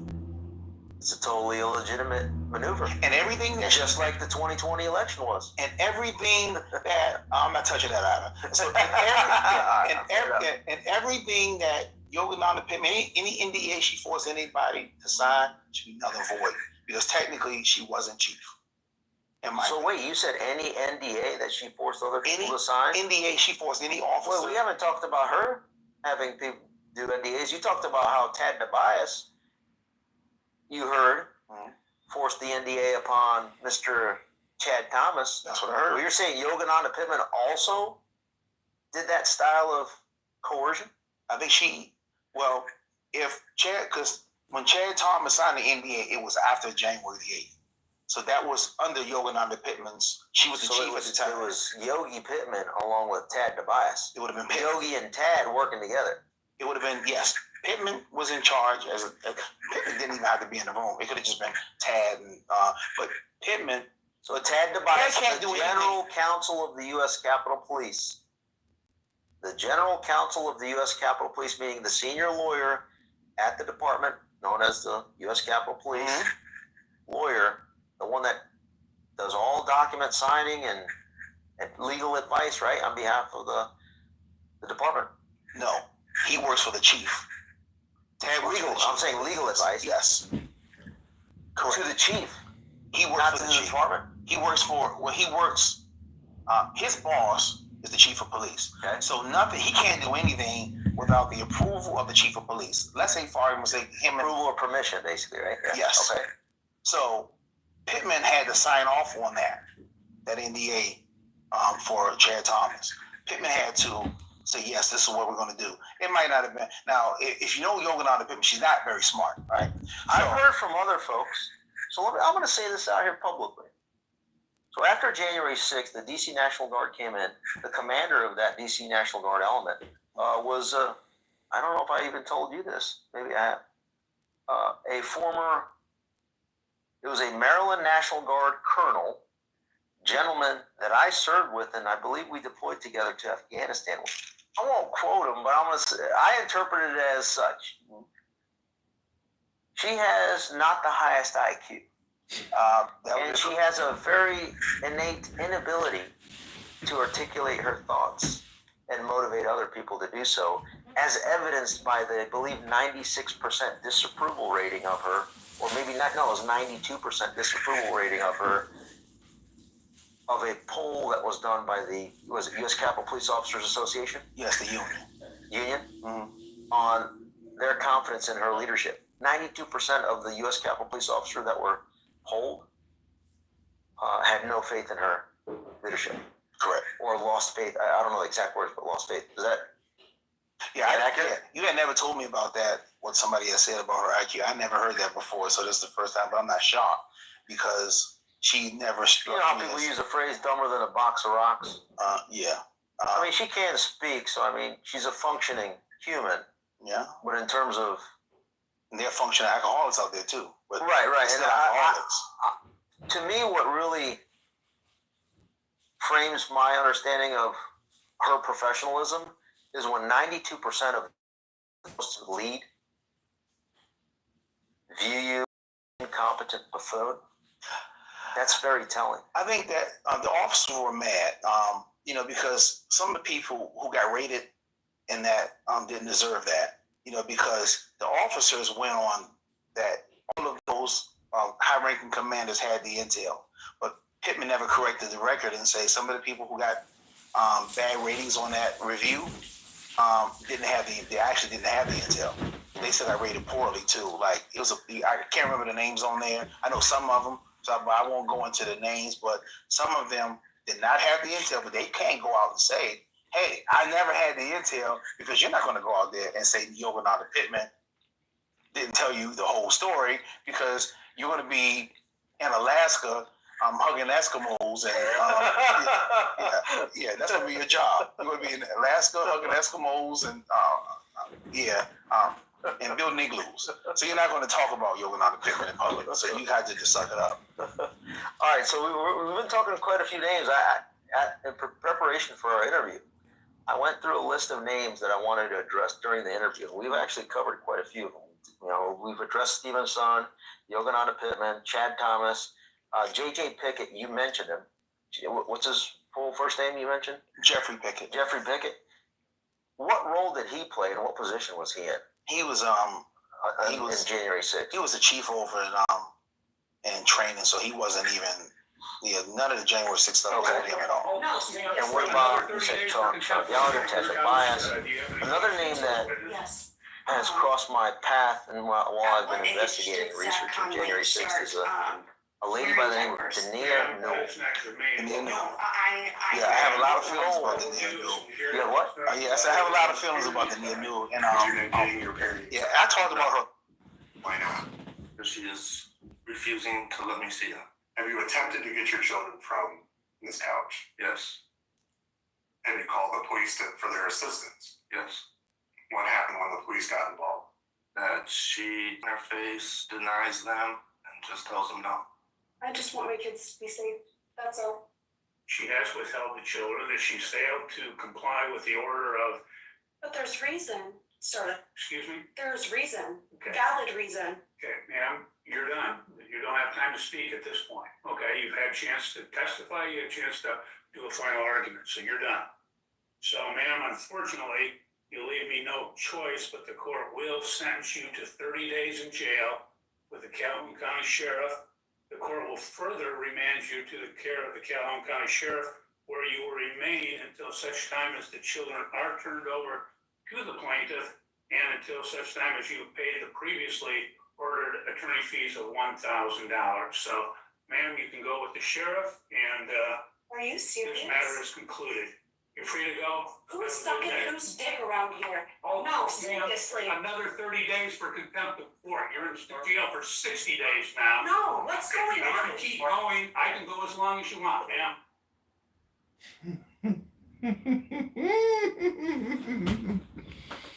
A little bit, but I realized something. What position did she hold? She on was, January she 6th? was, I think her position, she was in charge of the CDU squad. You're free to go. Who's She was in sucking charge whose of dick around here? the civil disturbance unit. She was in charge of that unit. And that's inside of Operations Division?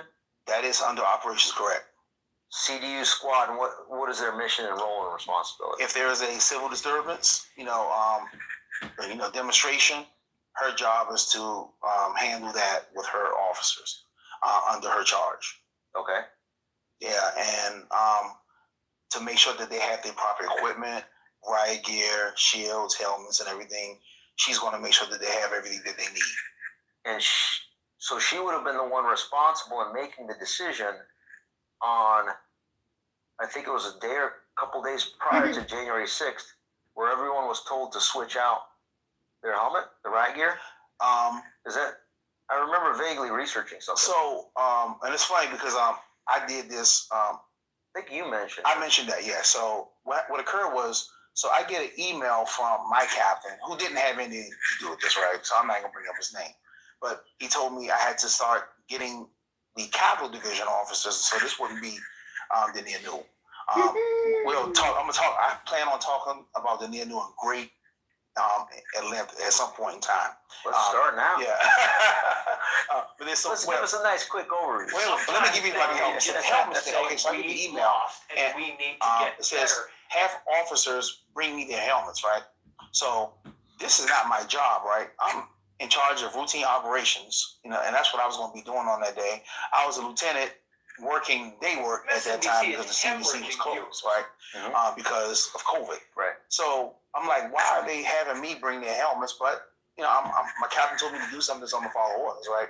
So the mechanism typically is that you would take if your helmet, because the helmets were expired, right? Right. So you would take your helmets and you would take them over to property, and then you would go get another one, which is across the street. So, but they just wanted what's the name of that building again? That's at the right across the DNC, right? It's no. But we would they could do it over at the Fairchild. Because I think that they did do it. They did get certain equipment at the Fairchild, so it could have been done at the Fairchild, or it could have been done at the property building at I can't remember what it's called. I can't remember the name of the building. But anyway, They typically had a great control. never would a equipment exchange occur from a lieutenant at the Capitol. So they told me to get the helmets, right? Just take them all. But they didn't tell me to issue out any new helmets. They didn't give me any instructions to tell the officers where to get new helmets. So later on, I figured it out. They just didn't want those officers to have those helmets on January 6th. What day was that email? That was maybe 7 to 10 days before January 6th. And it was after Pittman and Gallagher had the intel about what was going to happen on January 6th. So it was after that. Whoa, say that again. Okay, so now slow down. Okay, and clearly. Okay, say that again. So the email from me to collect all the helmets from the Capitol Division officers was maybe 7 to 10 days before January 6th, but it was after. I think it was December the 20th of 2020 when Pittman and Gallagher had that intel of what was going to happen, and the report was 21 TD 159, and it basically laid out what was going to occur at the Capitol. So Pittman and Gallagher had that intel, which they never gave to Son or Chad Thomas. So it was between that. So who sent the email? Okay, my captain sent me the email, right? But I don't know who had him send me the email. I know my captain at the time had nothing to do with that. So but somebody had him do it. That's what I'm getting at. Is that I don't know who that I don't know who that guy or person. Best case scenario, if everyone was talking to each other professionally, right? And we're getting to this, the intel report would come out. Mm-hmm. Operational leaders, Chad Thomas, Chief Son, Chad Thomas, and it would have trickled down to, lower level operational leaders like yourself, would have seen that report and you would have said, wait, I'm turning in riot gear and helmets, but the threat is actually going to be a little high. How about I got one for you? Yeah. We keep them unless you have something better to protect us, right? Okay, so now this is my thing. Okay, so then I think we had new helmets. They just didn't show out. I'll have to go ask some of my sources. And I do have somebody I can ask that question. It'd be nice to find out which individual sent out the order email of to turning take the in helmets. Yes. And then whether or not who they communicated with in the time frame from the Intel TD 159 coming out. Yes. If they received that report, correct, and read that report, yes. Now it's getting into malicious of there's something weird going on here. And you know why they would have done it? Okay, so now this is the thing. Those helmets were expired, so that's why they wanted to take me to take the helmets. So now, let's say for argument's sake, it's going to be Armageddon on Capitol grounds on January 6th. Right. Now, if an officer gets hurt, right, with an expired helmet on, the Capitol Police will be liable for that. But if you take the helmet and he just gets hit over the head, he doesn't have a helmet. When we took the helmets back, we didn't know anything was going to happen that day, and we take the helmet. So it's the liability for the Capitol Police is lower if you take the helmet versus letting the officer get hurt with an expired helmet on. But if you ask me, TK Johnson is going to want to have the expired helmet on because if I get hit in the head with something, I'm safer with that expired helmet on than having no helmet. But the liabilities of the department if you take the helmets. Because what you don't want is Armageddon is happening outside and officers run and grab their expired helmets and they put them on and they get hurt.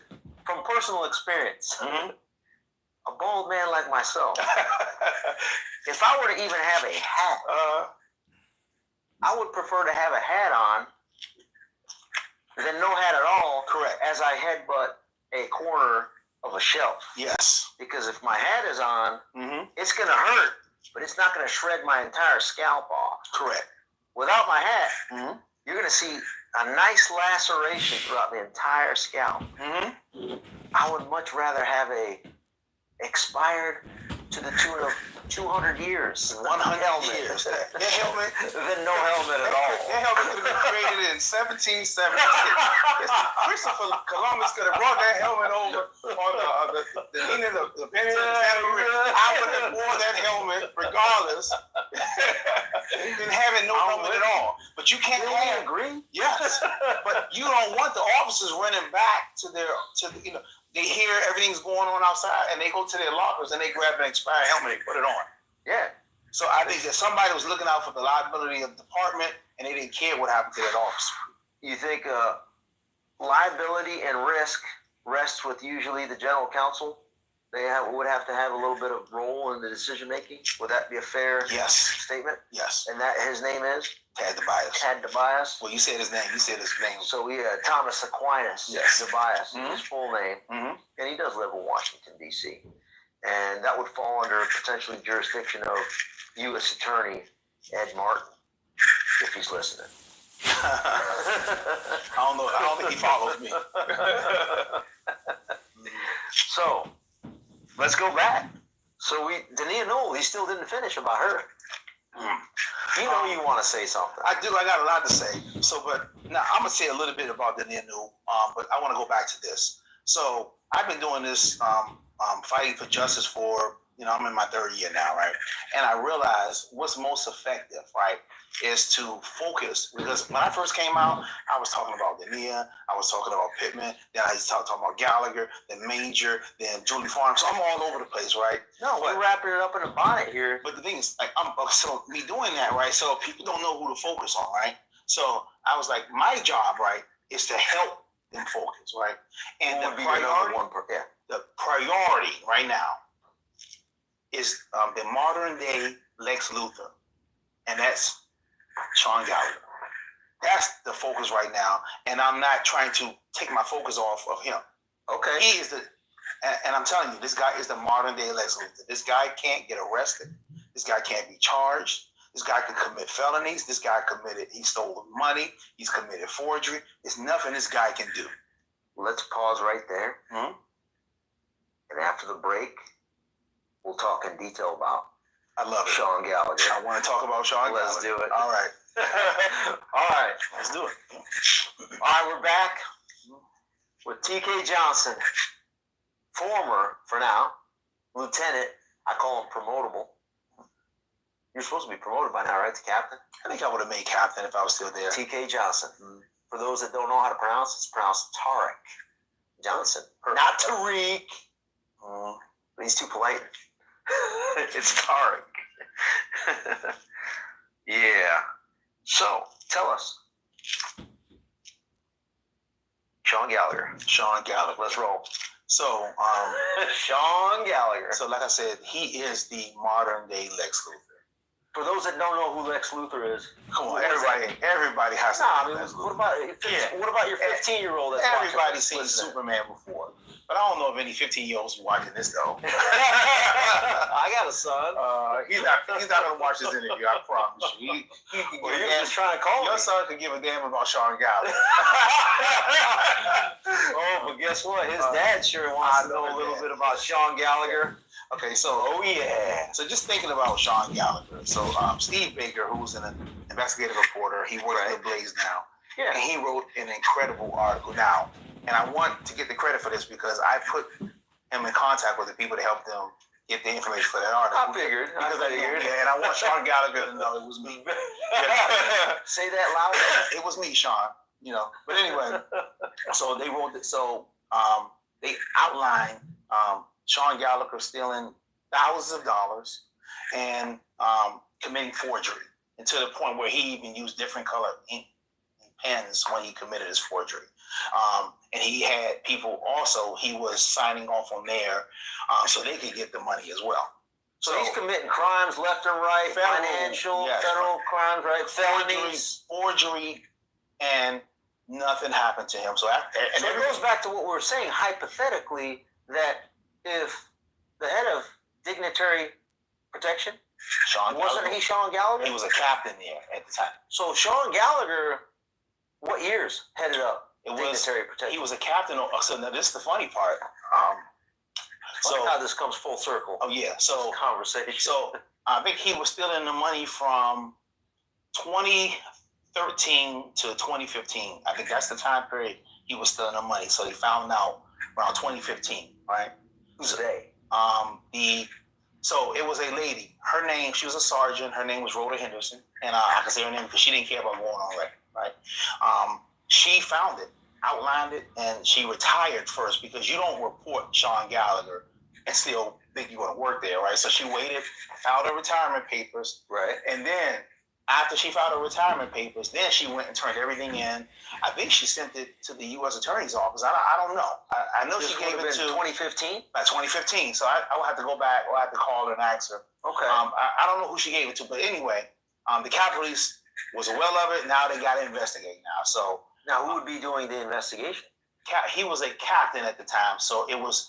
So if it's an inspector or above, the IG is going to do the investigation. If it's below an inspector, the Capitol Police, OPR, they're going to do the investigation. Well, you said before, if it's a crime, then the MPD comes in and steps in. Or you the Capitol Police is still going to do an administrative investigation regardless. Okay. Now, what the chief of police can do, and I don't know, like I will have to go back and look.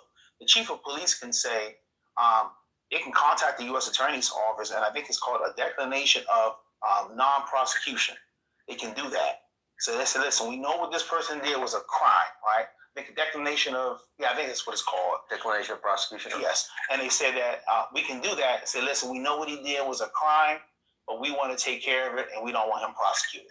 So that can take him off the criminal, right? But the thing is, who would make that recommendation? The chief of police would make that recommendation. And the chief, I mean, hypothetically again, as you're saying this to me for the first time, I'm thinking, the reason... I never told you about this before? No, I'm just saying that the reason or reasons why the chief of Capitol Police would decline to prosecute one of its fellow officers is because that fellow officer may have dirt on the Capitol Police chief themselves. Correct. He could.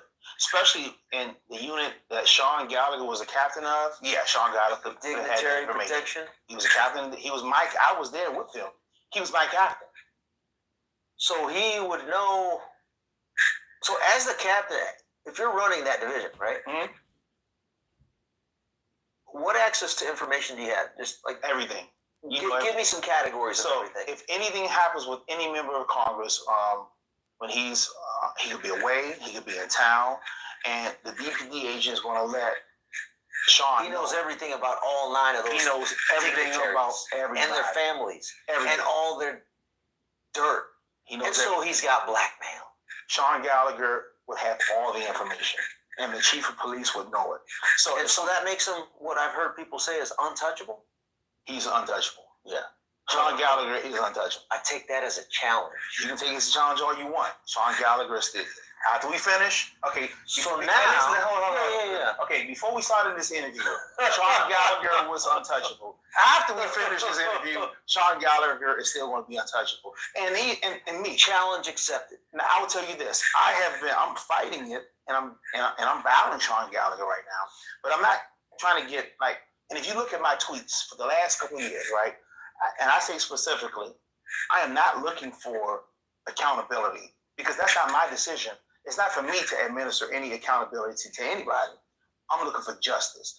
At the very least, people should make whole the people that Gallagher and Pittman hurt. Mm-hmm. That's what I believe. I don't think that's wrong, you know. And then you do that, I stop. If they say, listen, all right, TK, we're gonna give us a list of everybody that Pittman and Gallagher hurt. It's gonna be a few thousand people. And then after they got their list, because they hurt, because like I said this before, anybody that was on the grounds on J6, demonstrators, police officers, they were all hurt. Now, this is the thing. Pittman and Gallagher won't say that they did anything wrong because if they, if let's say for argument's sake, they said, well, Sean Gallagher and Pittman did mess up, right? And now we got to fix the people that were made whole. You would think that's easy. What? They would just say, all right, make everybody whole, right? Right. Especially your own police officers. But they can't do it because if they take responsibility and say, we messed up on January 6th, that means they got to take responsibility for all the deaths. And that's what they don't want to take responsibility for. All the deaths. Ashley Babbitt, all the other, Roseanne Boylan. Roseanne Boylan. Benjamin Phillips. Yes, Benjamin Phillips. Kevin Greason. And then the following day. And we forget. Brian Sicknick. The following day. I say, now, this is an argument that not you and I was on the scene when Brian Sicknick, immediately after he went down, I was on the scene. I was there. I was on the scene. I watched him. And if you listen to me on the radio that day, I talked all day on the radio. I couldn't even speak on the radio when I saw Brian go down. I listened to the whole 5 hours and 40 minutes of it. Yes. I think it was. And I was talking all day on the radio. So if anybody you were the only leader exhibiting maximum confidence, textbook, calm communications the entire day. I'm excellent at handling emergencies. I've always been that. So that's what impressed me the most. Like when I listened to your radio comms, that I told you this when we first started talking. You did. That impressed me. Yeah, and thank you. I appreciate that. You know, coming from you, high level, military man. Yeah, that makes me feel good. You know, and I don't have any military experience. Textbook. But I am good in handling emergencies. I've had personal emergencies. I grew up in not a good area and I had to deal with stuff. So God didn't give me many times, but he gave me the talent to handle emergencies. So anyway, so what did I leave off at? Gallagher, who did he hurt? Okay, yeah. So now, if everyone that was on Brian January 6th, I was on Brian 6th. I was on Brian 6th. So I was there. I watched him. His soul left his body. What January 6th? What time was that? It might have been around. It could have been. It was that evening. It was after everything had calmed down. The National Guard was there, and it might have been. It could have been 6 or 7 p.m. But here's what's confusing about Brian's sickness. My research, I didn't know this. So you had firsthand. I was right there. I was right there. What people that invest, most of society still thinks, to include judges, to include juries in D.C., think that Brian Sicknick, they were told that Brian Sicknick was murdered by a fire extinguisher. No, basically. yeah. That's one option. Yes. For people like me that researched it without knowing that component of knowing, we haven't talked about this Brian Sicknick component of it before. I read the coroner's report, and it says that he died of natural causes, and it was a blood clot in his brain. Yes. But it said nothing about any fire extinguisher. It said nothing about any things related to January 6th. That's from the coroner's report. Now, if you were to watch the news, it was all related to January 6th. But you saw him in person. Can you describe? I was right there. And I was on my radio, and I couldn't even speak because I was watching him.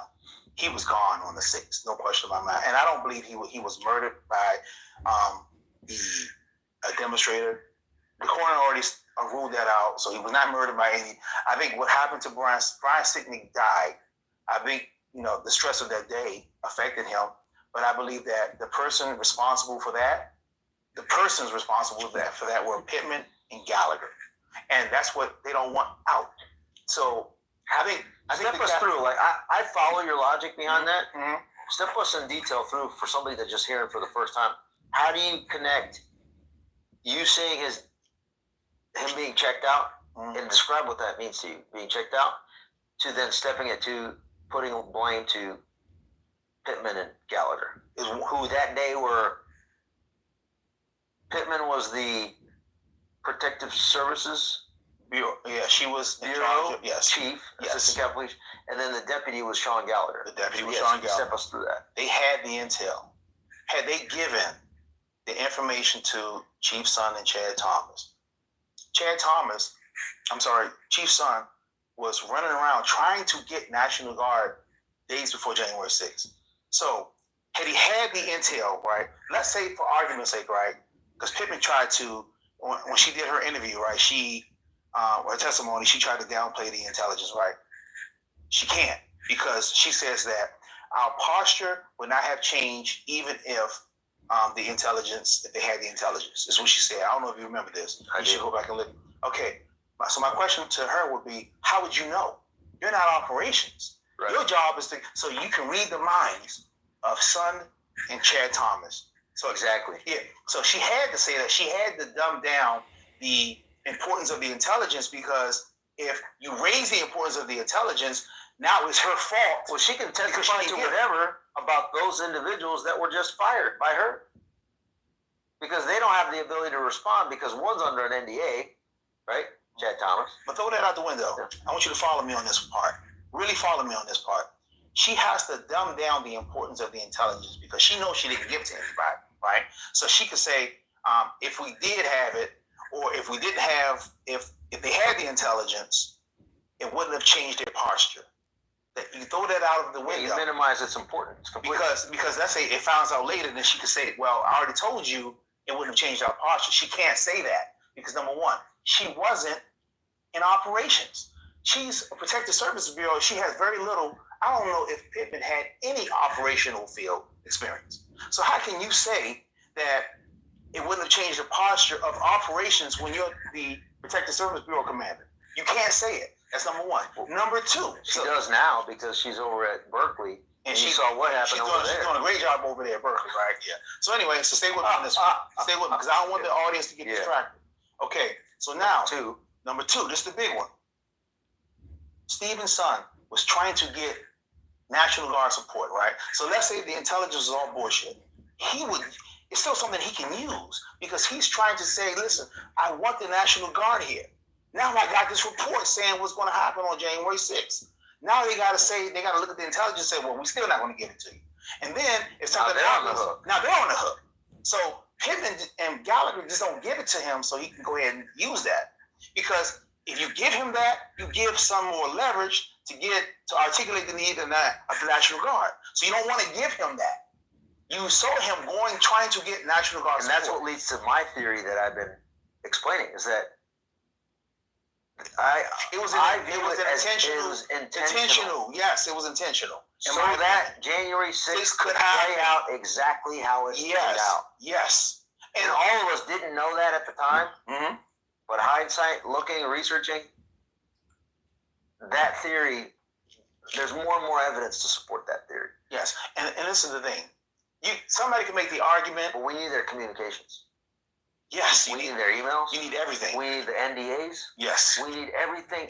Everything that Tad Tobias has his name on needs to be released. Everything. Yesterday. Mike Johnson, John Thune need to order that. The thing is this.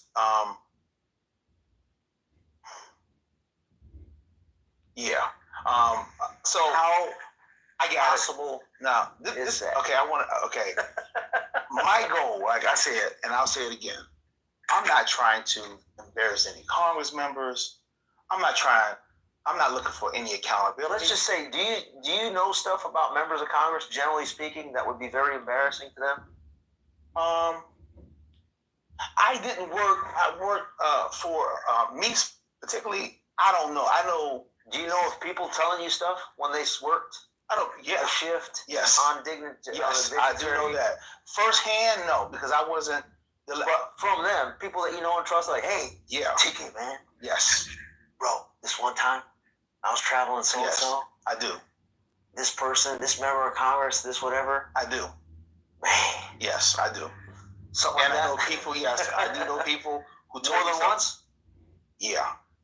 So and more. Doesn't. But my thing is this: I have no. There's no benefit to me to try to hurt any member of Congress, and I'm not even saying things are illegal. Right. Those are small. It could just be embarrassing. Yeah, those are small issues. Yes. The big thing is this.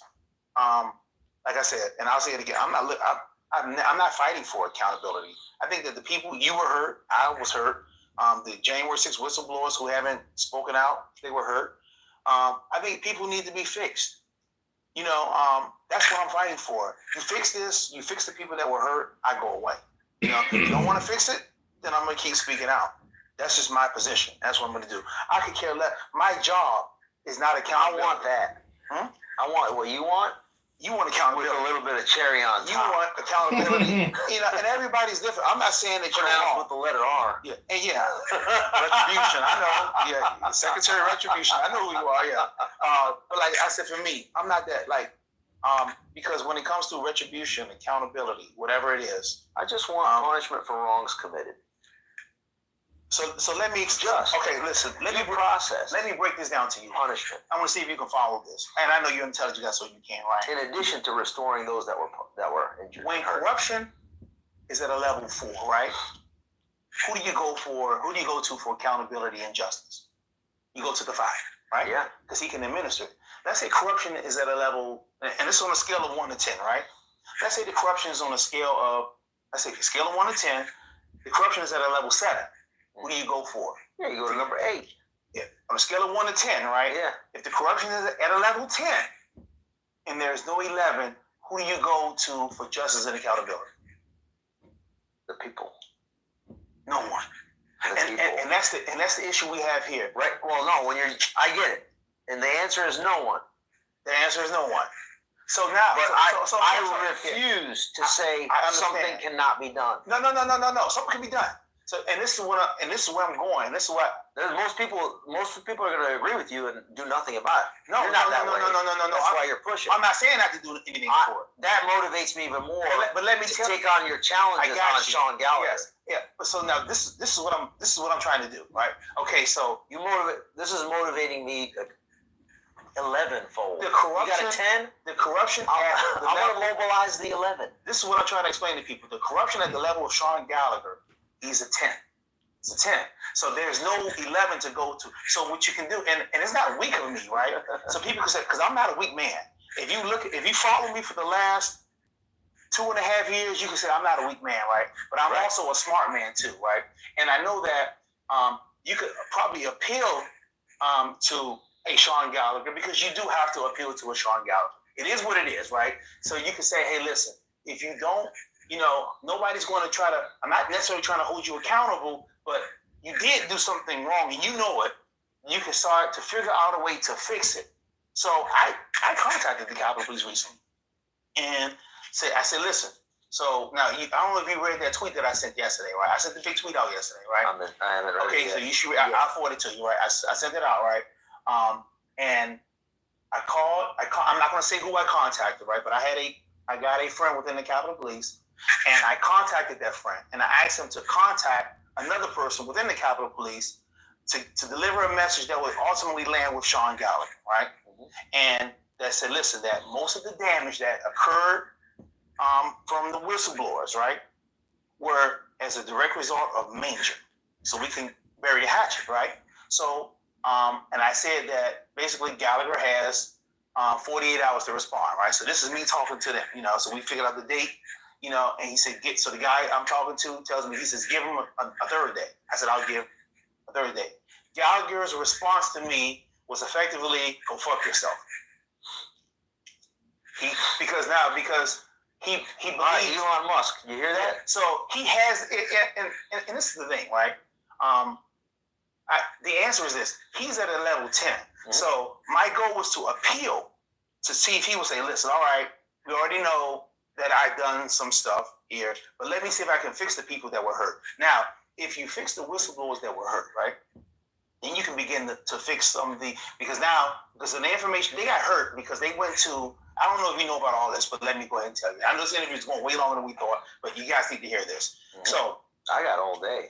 There were multiple whistleblowers, right? I'm detaining you. Yeah, there were multiple whistleblowers that went to the IG of the Capitol Police after January 6th. Yeah. His name was Michael Bolton, right? Yes. So Michael Bolton, after they gave him the information, right, because they were reporting on high-level commanders, Pittman and Gallagher, Julie Farnham, right? So after they went and reported the malfeasance, they said, listen, no, we hear what's going on in the news. We had the intelligence, we gave it to Farnham, Pittman, Gallagher, we gave it to them, right? So you know what happened to those people that went to Michael Bolton? Michael Bolton went and told Pittman and Gallagher that these guys went and they're telling on you guys now, right? So, but these guys thinking that they were protected whistleblowers, right?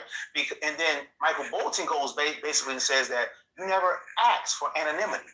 But you don't have to ask for that, right? And then you bring in a Manger, and Manger says, ho, let's kill all this. The Capitol Police aren't even under the Whistleblower Protection Act because we have our own policies and procedures that protect them. So that's what Manger came, and they brought Manger in for that. Because Michael Bolton screwed those whistleblowers because they went and told them, and then Michael Bolton went and told Pittman, then he resigned because he knew what he did was wrong, and they were going to catch up to him at a certain point. So these are all level 10 players. We're at a 10. This corruption level is a level 10. There's no 11. So then the question is, so I went through this process, just like you're explaining right now, and I'm thinking to myself, who can hold these people accountable? And my analysis was we have to change the makeup of the House or the Senate so that we have a Speaker of the House and or Senate Majority Leader to be able to designate the appropriate chairs of the two oversight committees of the Capitol Police and the Capitol Police Board to then demand accountability. So that would have been Senate Rules and Admin on the Senate side and House Admin Subcommittee Oversight last Congress on the House side. Mm-hmm. Well, the only person or entity that was willing to play ball was Barry Loudermilk's subcommittee. Correct. Problem is when the Speaker of the House doesn't want the House Admin Subcommittee on Oversight to get to the full truth because that Speaker of the House used to be the House Minority Leader, one of the 9 that was protected by your Sean Gallagher, meaning Kevin McCarthy, And Kevin McCarthy is known to have transgressions in his past that likely Sean Gallagher knows about. You have the Speaker doesn't want Sean Gallagher to disclose those transgressions. And thus, the Speaker himself doesn't want Barry Loudermilk to start to dig into the transgressions of January 6th and Sean Gallagher, because Sean Gallagher is going to throw the Speaker under the bus. Is that a fair assessment? That that's probably what is taking place and did take place? That sounds fair to me. And that's why I took it upon myself to start to amplify to make sure that we remove Kevin McCarthy. Luckily, we had Matt Gaetz to help out with that.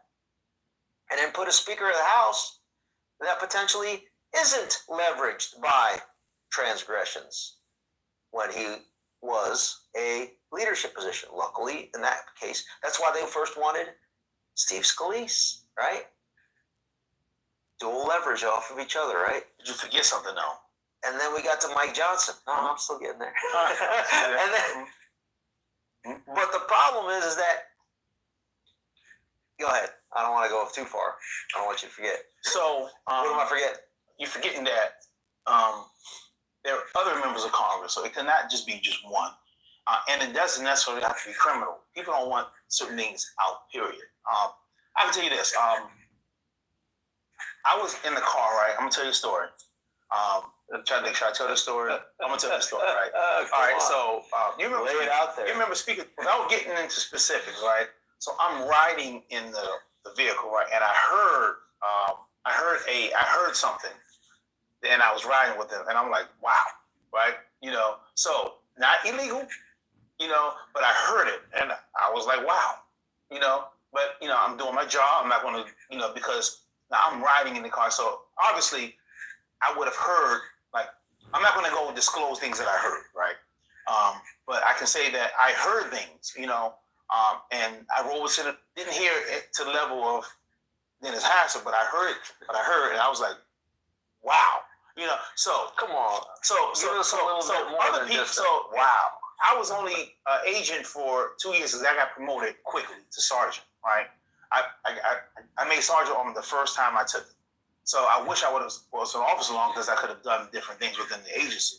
But when you're a sergeant, you go wherever they tell you to go. Right. So you can't really pick where you want to go, right? So I heard what I heard, right? So I don't know necessarily, you know, because when you take that position, right, you know, they got to know that. And I would always do this. I would never, like, you could put me in on the stand, and I would never go back and say, I just wouldn't do it. It's just not who I am, you know, because if, you know, I'm supposed to keep quiet about something, you know, it's not necessarily illegal or moral or unethical. You know, it's not a criminal. I'm going to do my job, right? You know, so when you hire somebody, just like an embarrassing, something embarrassing. It could just be embarrassing, but it could be wow, you know. And I'm so like a politically embarrassing wow that would have a negative impact on their political perspective. It could be that people could view it differently. So the thing is this, you know, some of those things could have made it to Gallagher about there were 9 speakers. There were 9 positions of leadership, and a lot of that stuff could have made it to Gallagher. So now they just don't want it. As the chief of police would know too. No, I'm saying yes, the Protective Services Bureau, yeah. Dignitary Protection Division Chief, Protective Service Bureau Commander. Yeah, but underneath, and that's Assistant Chief. You said Sean Gallagher used to run Dignitary Protection. Yeah. So now, what years did he run that? So I didn't get to finish telling you this story, right? Okay. That's important. Oh yeah. So yeah, because we got to stay on Sean Gallagher, right? Because he's the focus, right? Not Dania New, it's Sean Gallagher. Dania New, we'll get to her later, and I will get to her later. But when it comes to Sean Gallagher, right? Okay, so now Sean Gallagher steals the money, right? Investigations ensuing. He's not going to get prosecuted, so more than likely the chief did a declination of non-prosecution, and it was probably approved by the courts. They probably said, all right, you guys got it because he stole the money. What position did Sean Gallagher hold? He was a captain. Hold? He was a captain. For what? In the dignitary protection. He was a captain in the dignitary protection. He headed up. He was one of the commanders in dignitary. He was not the top. He was the top guy, but he was one, right? The guy above him was Daniel Malloy, who was an inspector. The guy above him was Donald Rouillet. Okay, so that was again. Donald Rouillet was Donald Rouillet. She was funny. It was okay. So I forgot this one. Okay, so it was. That's why I'm here. I'm probably the only one that can ask these questions. It was Chad. It was Sean Gallagher was the captain. The inspector was Danny Malloy. The deputy chief was, I believe, it was Chad Thomas. You heard his name again. He got promoted later on. And then the chief was Donald Rouillet. So that was the hierarchy right there. That was the chain of command. Yes, so that was the chain of command, right? And then you had the assistant chief, and then you had the chief of police, right? But that was the command of DPD, right? Dignitary protection. Sean Gallagher was the captain. Then you go to Danny Malloy. Then you go to Chad Thomas, who was the deputy, and then you go to Donald Rouillet. So that was the hierarchy, right? So the investigation ensues, and I believe it was Donald Rouillet. I believe he was the chief of the Protective Service Bureau. I believe I saw the report. I can't remember, but I see so many. I read so much stuff. People have sent to me, and I read a lot of stuff. Right? I think it was Donald Rouillet who recommended termination for Gallagher. Right? I think somebody came and superseded and said, "Oh, you're not firing." Who's that someone? Who came and said that you're not firing? Yeah. Was it a member of Congress? I don't know. Possibly. I think somebody. I don't know. Possibly. I'm not even going to guess. It could have been the chief of police, and I think the chief of police at the time was Matthew Voderosa. I'm not 100% sure, but I think it was Matthew Voderosa. In the realm of possibility, could it have gone something like this? A member of Congress or a leadership within Congress the chief contacted the sergeant at arms for the sergeant at arms to then contact the chief for the chief to then so it would have been directly to the chief, and then the chief would have said like, nah, this ain't happening. Okay, so the discipline would have come from the Capitol Police because Sean was a captain at the time. So the discipline would have went to the board, the police board, which was made up of the architect, the Senate Sergeant at Arms, the House Sergeant at Arms, and they would have recommended termination. Then a member of Congress could have saw what was about to happen to Sean and went and told the board, you're not going to fire Sean Gallagher. Give me something else, right? So then you go back down and say, listen, we're not firing Sean Gallagher. You're not going to fire Sean Gallagher. We will not fire Sean Gallagher. And if they say you will not fire Sean Gallagher, you're not going to fire Sean Gallagher. The chief can't even. All right. Yeah. So the chief. Pivotal question. Go for it. At what point, as an officer within the U.S. Capitol Police, do you receive a Capitol Police I still haven't told you the good stuff issued phone? You said at what level? Yeah. Sergeant. But now they give it to all the officers now too. They give all. Sean Gallagher has had for numerous years an official device, as well as probably an official computer. Yeah. A government issued computer. Of course. Phone, maybe an iPad. Of course, they had all that. Yeah. Not an iPad. They didn't make iPads back then. But I mean, like currently, maybe, right? Would it be nice? And it's issued to the individual officer, right? It is. Property book has all that. That's correct. You can go back and look and take a look. Property book, who's been, which devices he's had. Correct. And then Doge can go in and take a look, right? Elon's team. And kind of look through it and using a little bit of AI determine what transgressions are on those devices. I don't know. Can Doge come in the Congress and that particular branch and do that in the legislature? If Elon and President Trump say, hey, Mike Johnson, you need to let us do this. I don't think so. I said because if Mike Johnson doesn't want to investigate January 6th, they wouldn't let them come in there and indulge the Capitol Police. Well, what if Elon Musk says, hey, Mike Johnson, see this? I own Twitter. And I have just as much evidence of transgressions of you and your staff. You want to deal with this? Or you want me to look at the following and keep you out of it? I think while we look into Sean Gallagher. I think President Trump would get so much pressure from Congress, Republicans in Congress, not to do that. Just if Speaker Mike Johnson does not want to dive into January 6th, it's a reason why. So if you're a whistleblower / someone with access that works at AT&T, Verizon, T-Mobile, Sprint, or other carriers that could potentially capture these packets of information being transmitted, that would be a vector to potentially obtain this information, right? I don't think By the U.S. attorney. I don't know if they can do that. Yeah, I'm just throwing out some ideas, Fred, Mark. Yeah. I would say this. And if there was foreign communications between those members of Congress or Sean Gallagher, it would be within the purview of, I don't know, the Director of National Intelligence. I wouldn't know. Or through a FISA process. That's above my pay grade. At the FBI Director level, Mr. Patel? You already know me. I'm just throwing out ideas for if me, anybody that's listening in and fixing the people that maybe has access to any of these people that I'm mentioning. Yeah, to get to accountability.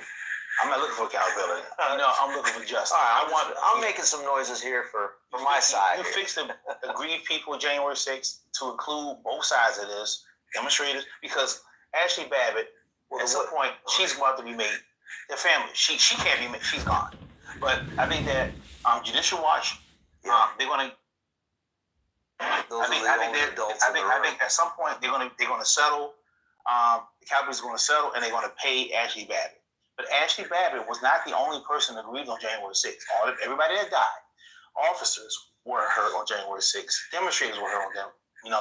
Mentally. So before we go there, sorry, because I want to talk about that, but I didn't let you finish like 3 times now. You never want to. Okay, so let me finish with the Gallagher stuff. Okay, so now for goes up. Gallagher getting fired is off the table. So now you got a discipline challenge accepted. Okay, so now, so the word basically came down. Gallagher is not. The recommendation I heard was termination for Gallagher. Oh, back then. Okay. Yeah, I heard the recommendation was termination. Somebody squashed it. Don't know where. Don't know who. Don't know how. If anybody listening in knows, please let Tarek or myself know. So now with evidence. So now Gallagher and it was also decided he would not be prosecuted. So Gallagher was a captain at the time, right? So now you still got to do something to him, right? So you give him a 535, which is the highest discipline you can give somebody, right? What's a 535? A 535 is discipline saying that you did something that could be, it's basically a terminable offense, but we're going to give you the highest discipline, and he got a 15-day suspension. It's the same thing I got for wearing the MAGA hat, right? So, and I'll talk about that later. For wearing the MAGA hat because you didn't have a helmet. I got the same. And you were protecting your head. I got the same discipline Sean Gallagher did for wearing. I wore a MAGA hat, right? I got a 15-day suspension to 535. Gallagher steals $10,000-$20,000, right? And he commits forgery, and we get the same discipline. But anyway, it doesn't matter. So anyway, yeah. So I wonder what they do to you now if you wore like a Twitter hat. So anyway, like a year suspension. So anyway, so Sean Gallagher. So they give him the highest discipline they can give him, right? So now a 535 stays in your personnel jacket on your division for 3 years, right? So basically, you can't get promoted for 3 years after you get that in your jacket, right? So they had to do something, Sean Gallagher. Right.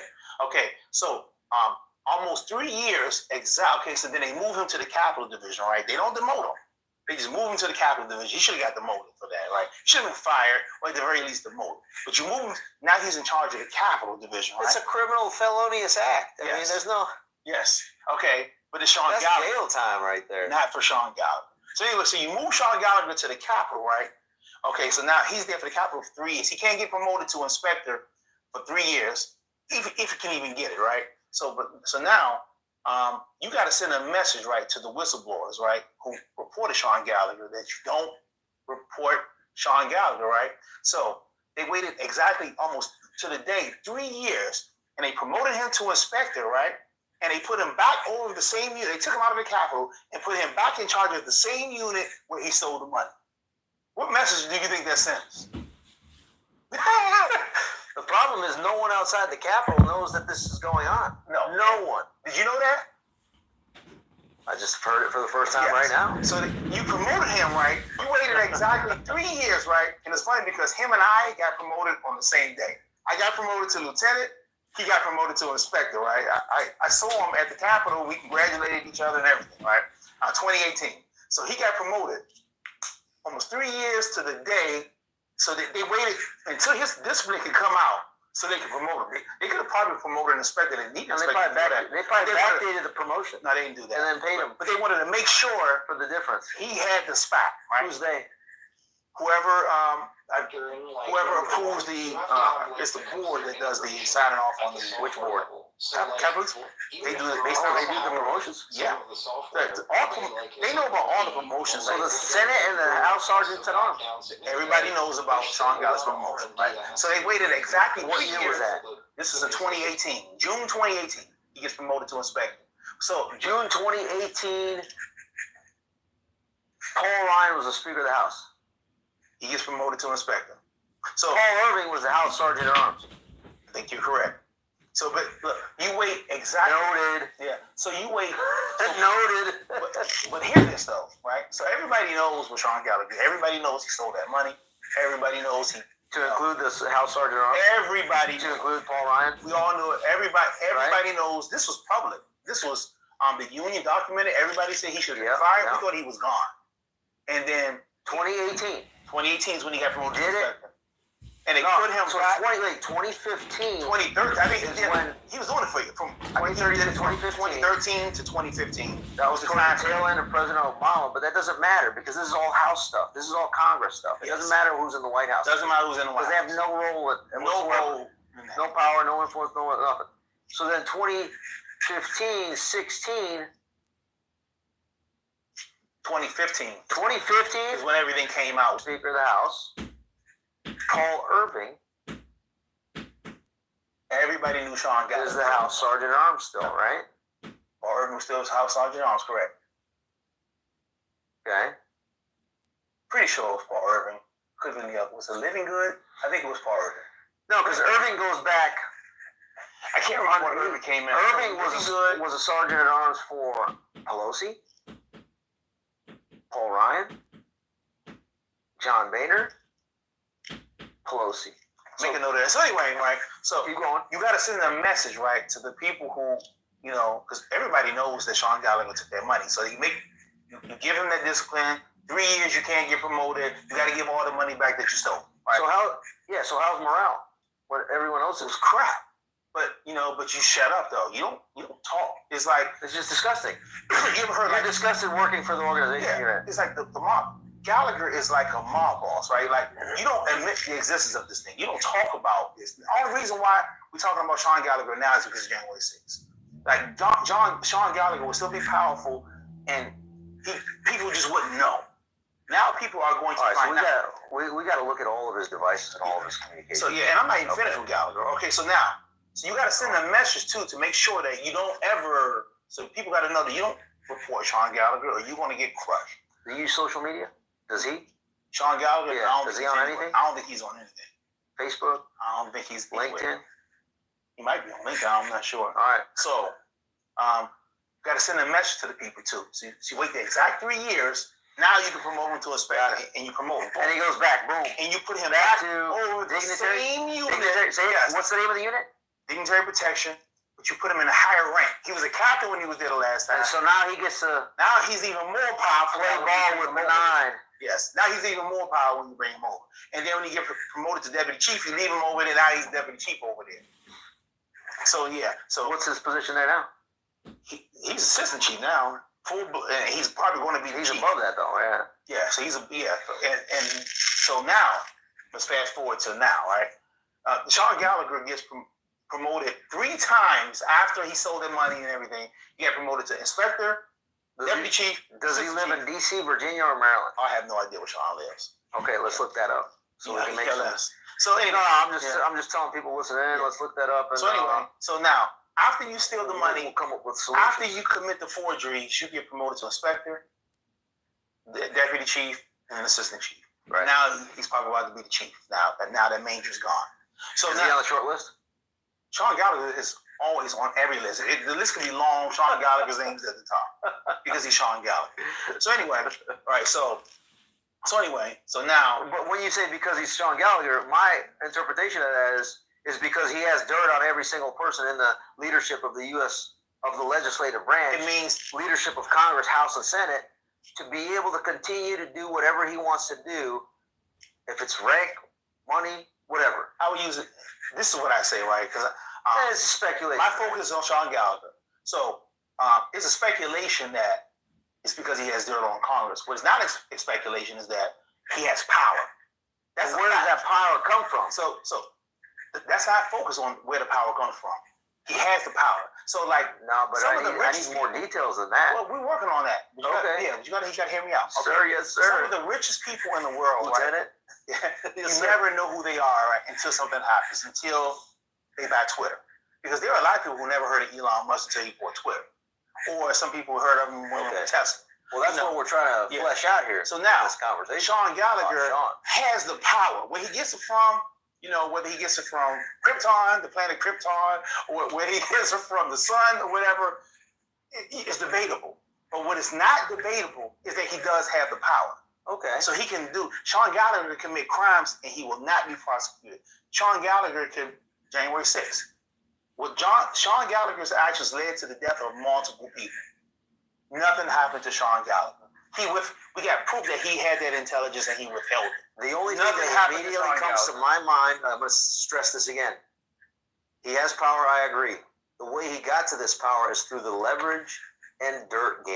Mm-hmm. Because when you're in those positions, and both you have committed transgression, and those that have more power and influence than you do, you observe their transgressions, you now operate as protectees of each other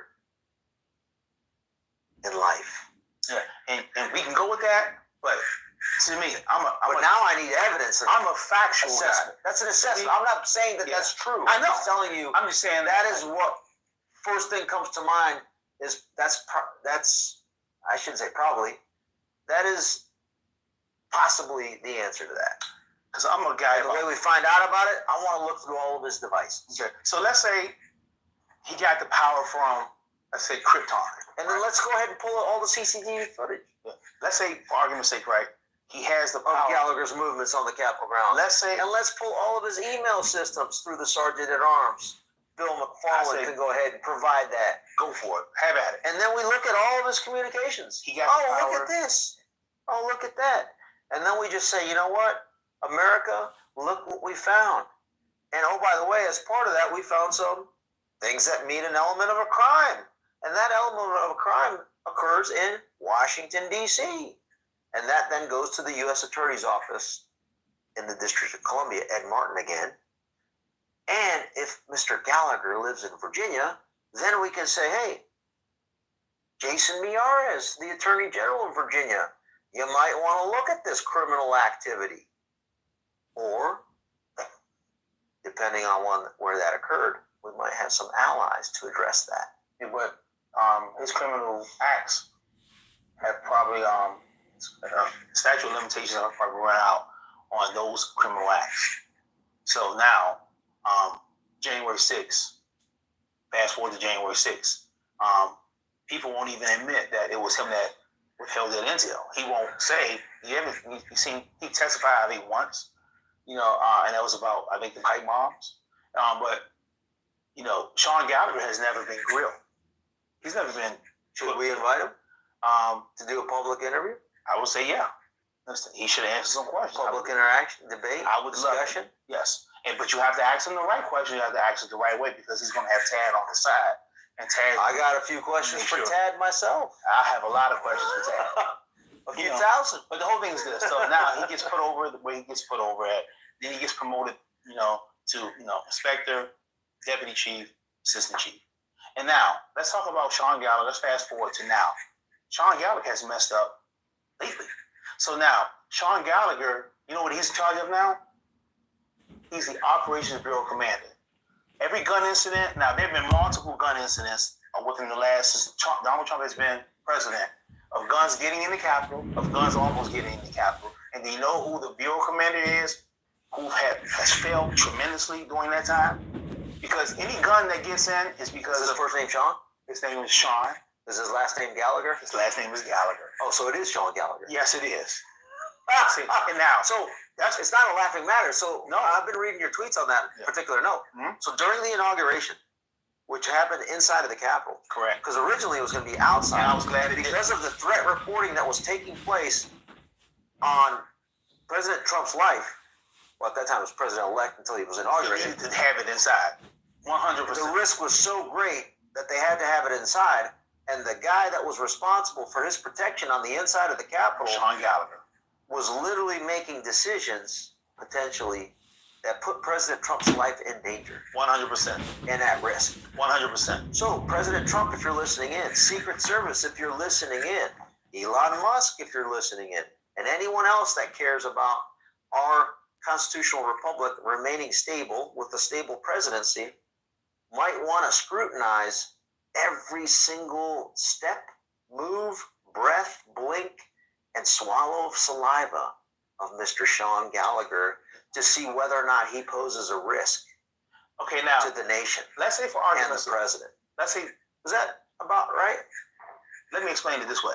Let's say for argument's sake, right, that everything I've been saying is right. And Sean Gallagher really did withhold that intel.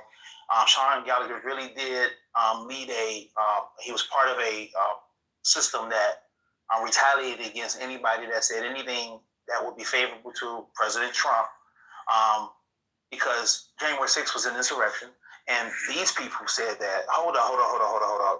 There's some information that you guys don't know, and then Sean Gallagher helped crush those people. So now, because these people are trying to say, hey, listen, I know that the narrative is that January 6th was an insurrection led by Donald Trump, sending people down to the Capitol. So then you have whistleblowers, multiple whistleblowers, who says, no, hold up. We told them what was going to happen. It wasn't an insurrection. It was this, it was this, it was that. And then Sean Gallagher said, you're not going to talk about that. And we're going to crush you guys. And Sean Gallagher, Pittman, actually, what I'm hearing, it was really just, it was, for the most part, it was, if it was under Pittman, it began, but it was Manger was the one who took the lead, but Gallagher was there, and Gallagher was helping. So it was to crush the whistleblowers, right? So now, if you really investigate January 6th and these whistleblowers, because you haven't heard from any the intel whistleblowers, and they're the big ones, even more so than I am, right? I know some stuff, but the whistleblowers can talk about the intelligence directly. What specifically they gave to Sean Gallagher. So now, Sean Gallagher has a vested interest, right? And Donald Trump not ordering, let's say for argument's sake, Donald Trump says, you know what? I want an investigation of January 6th, right? Because if it was Kamala Harris had became president, January 6th is done. Everybody else in jail would still be in jail. So more people, they would have tripled. Oh, yeah. Everyone else would have been. I might have been in jail. We would have shared a cell together. Yes. So the thing is this. So now let's say for argument's sake, right? If President Trump wakes up one day, right, he was like, you know what? Because Speaker Johnson already said he wants it to be done. And is that because Sean Gallagher's pressure and influence is over that? I don't know. Mike Johnson? Possibly. Yes, I would love that. Mike Johnson will have to explain that, right? But let's say President Trump says, you know what? If he does this tomorrow, he says, I want an investigation of January 6th. Now, the person that protects President Trump, because when the President Trump comes into the Capitol, he belongs to Sean Gallagher. Yeah, so now that's what I was getting at earlier. His level of protection. Same thing with the vice president. Yes, his level of protection is up to Sean Gallagher. So now the person that, because the Secret Service are allowed in there by the Capitol Police, Secret Service and the president, like any outside law enforcement entity into the Capitol has to get approved and synchronized and coordinated with the Capitol Police, right? Yes, but it's to include the President of the United States. Yes, but it's not even that, because the Secret Service cannot protect President Trump when he's in the Capitol. It's the Capitol Police. This is why, because we man all the entrances to all the doors, and Secret Service don't have the manpower to have officers at each one searching each bag. Yeah, so if you want to basically say, you know what? Oh, President Trump's in the Capitol. Everyone's authorized leave. Go home. Yes. And then, oh, by the way, don't screen anyone. Have everybody come into the Capitol. Click, clack. Oh, whoopsie. Not my bad, he's going to say, right? That wasn't not my bad. That was crazy. Exactly. So you create the vulnerability. The person who has a for the objective that you're trying to create. The person, just like January 6th. Or you create the atmosphere where another person, because all you do where the risk becomes Because turns into 100%. if people look at television, right, and they see there were 3 times somebody made it into the Capitol with a gun, right? 3 times, and then one person, and then one day on the actual inauguration day, they got the guy, right? And the issue was, because I know there was some confusion, but on the actual State of the Union Day, the person did not get in with a gun. They got him at the entrance, right? Yeah, because the first time was the inauguration indoors. Second was the State of the Union. Yeah, but it was another day when somebody got in, I think, through the CBC, and they got in. But anyway, but the big one, the days that Trump was there, right? So he was there on January 20th, right? But let me talk about the March 4th incident on the day of the State of the Union. So the issue wasn't that, they got the guy when he came in, they saw the gun, they got him, they got everything on that day. The issue was when they arrested the guy, right? And they took him back to process, and he was like, what is the big deal about this? I brought the gun in yesterday. So he brought the gun in on the 3rd, right? So people say, well, it wasn't on inauguration day. If a person brings a gun into the Capitol, right? Let's say somebody, but now this is a staffer who was not trying to commit any harm. The issue is that the problem is that under Sean Gallagher, people could view the Capitol as a soft target.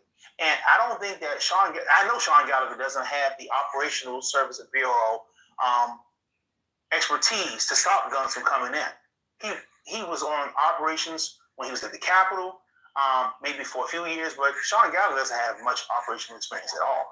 He was a Protective Service Bureau guy. He knows that side. He doesn't know the operational side. So asking Sean Gallagher to stop guns from coming in the building, he has absolutely no idea what to do. So why would they put somebody in there like I have? Yeah, I'm an expert at that. Put somebody in there that has operational experience a gun has never made it past me. A gun has never made it past any officer that that was under me being supervised. So Sean Gallagher can't say that. Multiple times and multiple guns have got into the Capitol in only like a 3-month period under Sean Gallagher. I gotta ask this since you're talking about this. So Michael Byrd left his service weapon inside of the Capitol at the CDC, I believe, right? Yeah, CDC. In one of the restrooms that was accessible to the public to include children. What year was that, and who was his commander? I can't remember what year that was. It was maybe 2018, 2019. I can't remember. So Capitol, that would have fallen under Capitol Division. Yeah, the Capitol Division. And then Sean Gallagher wasn't there. It wasn't there. No. Okay. So that would have wasn't there. That's another anomalous question. Like nothing really happened to him. To Byrd. Yeah, he got the same discipline that Sean Gallagher did for stealing all the money. 3-year probation. He got a 535, and he got I think a 3-week suspension for that. So he did get 3-week suspension. Yeah. Okay. So he got punished. All right. So getting back on track. Right? Back on track. Yeah, Sean Gallagher. Okay, so keep going. Now in the he's been Operations Service Bureau commander. I can't remember when he got it, but since President Trump's been elected, there have been 3 successful incidents where people got into the building with a gun, and one where they caught the guy at the entrance. So, obviously, Sean Gallagher has no idea what to do. And of those 3 times successful, well, actually 3 successful, how many times was President Trump? Okay, so now the 3rd incident, the incident on March 3rd, person got in. To me, okay, so that incident still, even though it wasn't on that day, it's still, the person still got in, right? But let's throw that one out, the 3rd and the 4th. Let's go back to January 20th, right? So on January 20th, right? This is what I heard. I heard it was the Assistant Chief, Benedict, who authorized a person who was in possession of a weapon to be in the rotunda while President Trump was being inaugurated. So that person didn't have to go through screening. That person wasn't vetted beforehand, so that it's like they had no knowledge of that person coming up, right? This is still under Gallagher. It was the Assistant Chief. Were they in a protective role? This person was the Benedict was authorized. He was the Protective Service Bureau commander, but the person that he brought in, I'm hearing, was a personal friend of his or a relative or something. So was carrying a gun. So now, is that normal? No. So you can't have. How abnormal is that? Super abnormal. But now this is the thing: you can't have anybody anywhere near the President of the United States that wasn't vetted by the Capitol Police and the Secret Service beforehand. So why? Because this happened? Because of the failure of the Operations Bureau Commander. Now, the PS Protective Service Bureau Commander made a mistake too. But the thing is this: if Sean is supposed to tell everybody it was authorized. No. So this guy just rolled in. He rolled in with the person he brought in. Sean Gallagher, because you got to make sure without going through screening. Yes. And placed it, and then I heard the person went to Statuary Hall for the presidential luncheon after. So it sounds like to me, as a layperson, the president's life is in danger every time he steps foot into the Capitol. While Sean Gallagher is in charge, because this is the thing. I don't think that Sean Gallagher. Do I think Sean Gallagher is trying to kill President Trump? No. Do I think that Sean Gallagher has any regard for President Trump's life? I don't. I think that if Trump died or was killed, then Sean Gallagher could say, I don't have to worry about any investigation at this point. So I think that Sean Gallagher is a win if Trump dies. For Sean Gallagher, I don't think Sean Gallagher is trying to kill him, but he's creating an atmosphere. That's why it's so important to I think expose this his guy. actions are creating an atmosphere where a person can say, you know what, the Capitol is probably, if I want to kill President Trump, the Capitol is probably where I should try to do it at, because I'm not going to go to the White House because that's a hard target.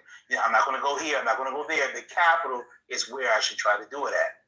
And that's where the Secret Service is subservient to the Capitol Police. It's the only place in the country. It's probably one of the only places in the country where I would say so. Bam, that's the message. Yes. So that's the thing. So President Trump belongs to Sean Gallagher whenever he comes to the Capitol. Period. Secret Service, listen in. President Trump, listen in. Everybody that is going to plan for the next event. I mean, there's going to be another. It's going to be another State of the Union. But he's probably going to come up even before. So we need to make sure that this is addressed well before the next year. Yeah, it needs like time now. I would say so. My personal opinion. All right, what else on Sean Gallagher? Are we good?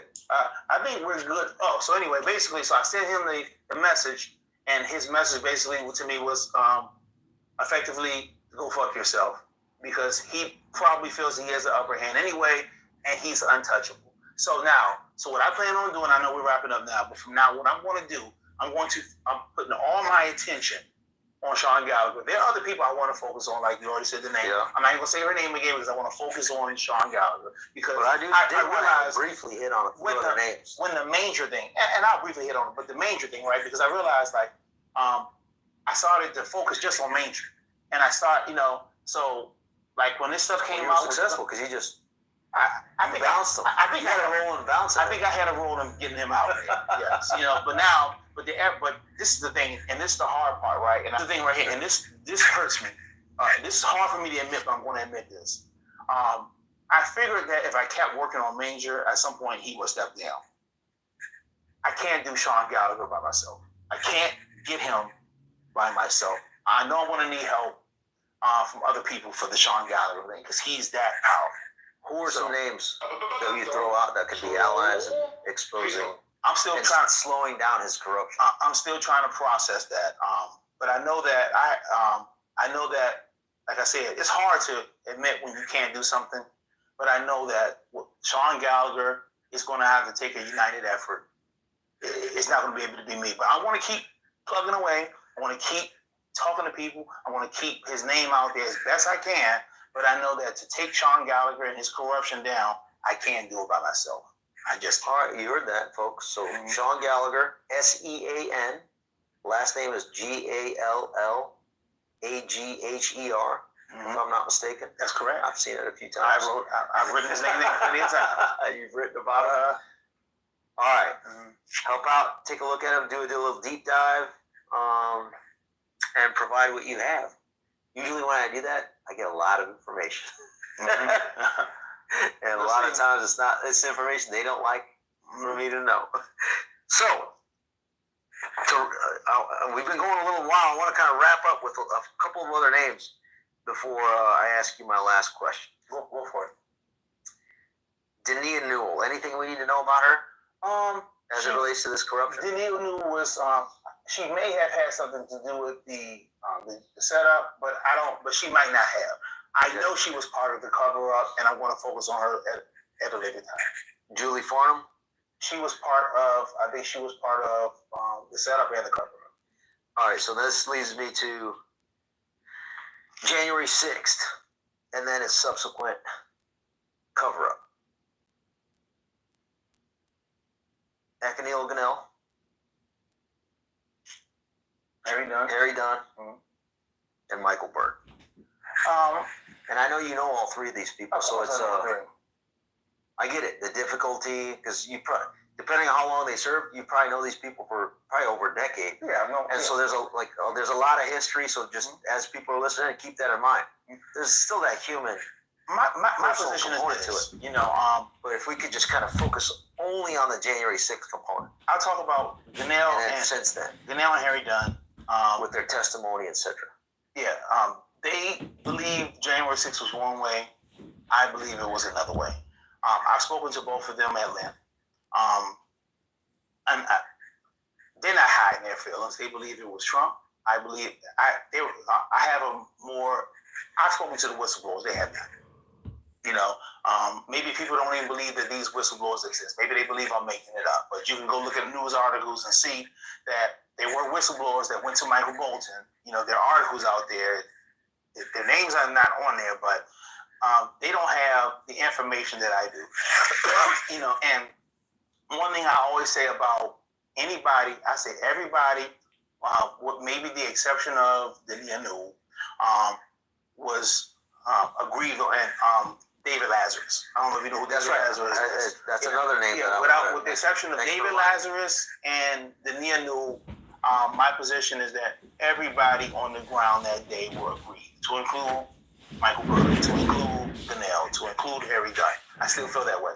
So, and people get angry with me because I don't crush them, but then other people on the police side get mad at me because I won't talk about the January 6th, right? Because if I believe everybody was set up on the ground, with the exception of with Newell and David Lazarus, how would I, other people are going to focus on what the January 6th people did as far as the violence. I know what happened that day. 4 years. I'm out of it. I don't have to. Why should I go and double down on what CNN is doing every day? Talking about how much everybody is a terrorist. If you were there, if you walk through the building or whatever, you're a terrorist. And that's how we cross paths, because we're trying to focus in on things that haven't been investigated yet. So if somebody else wants to focus on Ganel, Michael Byrd, then do it.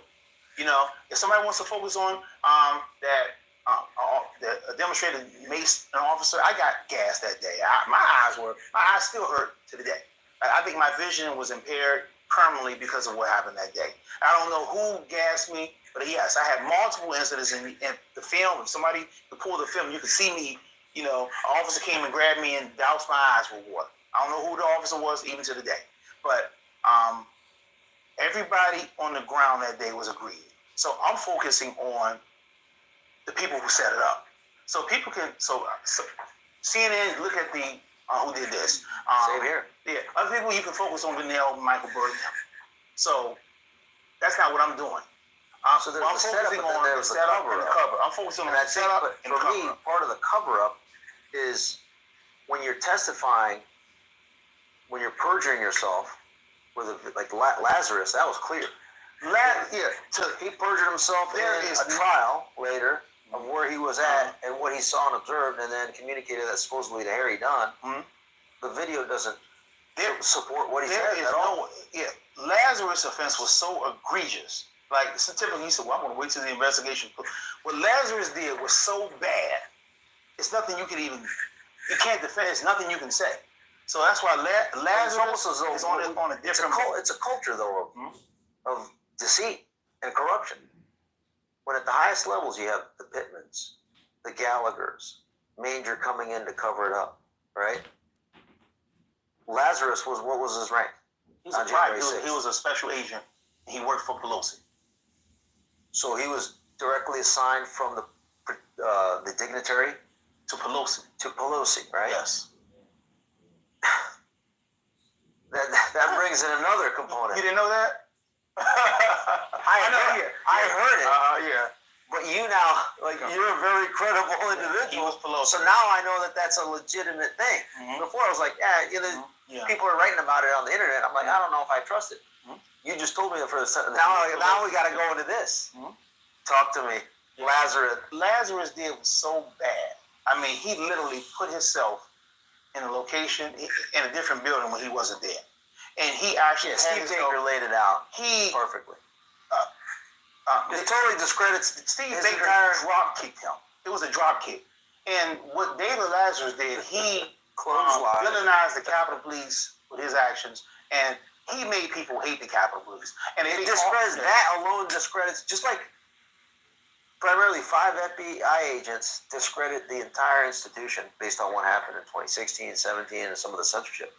David Lazarus, when people see what happened and watch the video and his testimony, there's no way. Steve Baker put together. What he put together, it discredits the entire testimony of all U.S. Capitol Police officers. That's how bad it was. He put everything and I believe, David Lazarus is one of one. It's the Pandora's. It's literally the key that opens up. Let's look everywhere else. David Lazarus. Let's look at Harry Dunn's testimony.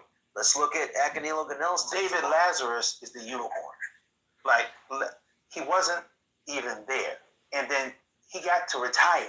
And then Manger went and had this fake investigation that cleared Lazarus of all charges.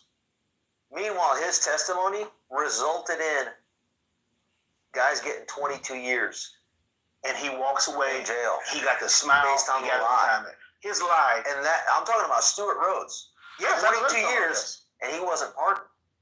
Stuart Rhodes didn't even enter the Capitol. Yeah, I know. He got a commutation, so he's still a convicted felon. What David Lazarus did. So now I want accountability. So my question is this, and let me ask you this one. And I would like to, if Stuart Rhodes was here, I would ask him today, right? Because now the FBI, they brought me in, right? Did you know I was subpoenaed in this case? So they brought me in. They brought me in, right? So FBI brought me in, agents and everything. So I was there. My attorney was there, everything, right? And so the Capitol Police wanted to be in the room when I testified, right? I told them, I said, I told the AUSA, I said, if the Capitol Police is in this room, I am not talking at all, right? So they said, well, we don't know if we can do the interview. I said, then fine, I'm leaving, right? So then they walked out, right? And then they said, we're going to do it.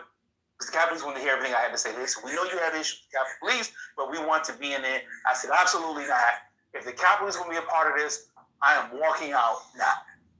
So the Capitol Police couldn't be in there, right? So they were pissed, I know. So anyway, I told you this, right? Okay, so now this is excellent. Yeah.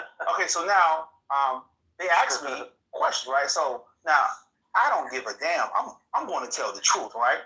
I'm not stocking the deck against anybody. So they wanted to. So they asked me about the incident with mega hat, one steps and everything. They said, do you think they asked me if I knew who they were. I said yes. I found out later that they were oath keepers. So now the FBI. Now I would give the FBI credit here. They didn't try to lead me at all. They just asked me questions and that's it, right? So they were going to call it. So I guess after I told them what I told them, they didn't want me to testify, right? But I told them. I said, listen. Testify at the Oath Keepers trial. At Stuart Rhodes' trial. I was subpoenaed in Stuart Rhodes' trial, right? Okay. I got the subpoena at home, right? Yeah. So I was subpoenaed in his trial. So when I went to the FBI, they wanted to talk to me first, and they said they may have me come and testify, right? So I sit in there. FBI, I can't remember the FBI agent's name. My attorney would know. My attorney, and it was the AUSA, right? Right. We were all there, and then they asked me questions. Who was the AUSA? I can't remember his name. It wasn't the main guy, but it was somebody. Okay, assistant, right? But anyway, so they had a big screen and they're showing me videos of me going up down the steps, right? And it's funny because, and I'll add this part, right? When I look at the video, right? I see Dania Newell in there. I'm like, oh, I had no idea she was there, right? So, but that's another story because my discipline was. I'm not even gonna go there. This is another sector, right? But when I saw it, I was on fire. I was angry when I saw it, right? And I was like, didn't know. But anyway, so they showed me this big screen, right? And they showed me, so it was like, do you believe that the Oath Keepers, right? They asked me to describe the incident. I told them everything, right? Do you believe they helped you? I said 100%. I was like, they said, you think you could have been? I was like, if those guys would not have helped me, I said, I don't know what would have helped. What would have happened to me going up and down those steps? I said, they absolutely helped me, right? I said, so they didn't leave me. They didn't try to push me to say, hey, they didn't push me into no violence, nothing, right? Yeah. So I'm talking about the FBI agents. Okay. They weren't trying to lead me to a conclusion. I told them the truth.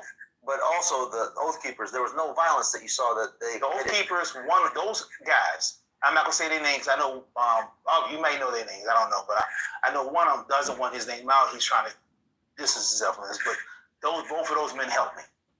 One was in the front of me and one was in the back. And they escorted me up and they escorted me back down. And, so, like I said, I don't feel comfortable that I would have made it up those steps in that crowd by myself without those guys. And I told the FBI the truth, and I would have said that if they called me to testify. But then after that, my attorney, they told my attorney they don't need me to testify. Of course. It doesn't So, support their narrative. Yeah, so I didn't testify. But no, I wasn't going to lie. It didn't matter. We know Biden was in charge, the Biden regime, and I know what they wanted. But I wasn't going to stack the deck and lie for anybody. I'm not doing that. I'm going to tell you the truth. They helped me. I don't care who is mad. If you say, well, we're going to do this to you. It didn't matter to me. I was going to tell the truth, and I did. And they didn't want my testimony in court. And that's why U.S. Capitol Police wanted to be present. Who from the U.S. Capitol Police was going to be present? Her name was, let me get her name, actually. That's important because it sounds like she was the one that was facilitating the cover-up. Let's see, what's her name? Let's get her name. We're going to have to do a little deep dive on her. Let's see. Real deep. Yeah. Not as deep as Sean Gallagher, but still. Yeah, I'm going to get her name.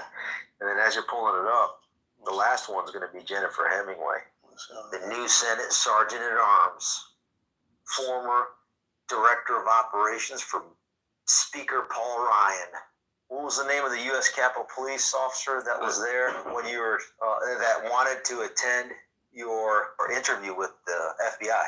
Yeah, so it was, her name was Lisa Walters, right? So I got an email, right? It says, Mr. Johnson, I have been advised that your testimony has been requested by the defense in the upcoming Oath Keepers sentencing schedule before U.S. DJ Mehta as, U.S. District Judge Mehta. Yes, okay, so let me go back. It was, I'm 99% sure it was Lisa Walters that they wanted in the room, right? So then later on, they got notified, the Capitals got notified that that the defense wanted me to speak, right? So, and I got this email, right? It says, Mr. Johnson, I have been advised that your testimony has been requested by the defense in the upcoming Oath Keeper sentencing schedule before U.S. DJ Mehta. As you may be aware, USCP, OGC assists former employees of the department in these types of matters, especially when the testimony sought may pertain to or involve department events, operations, etc.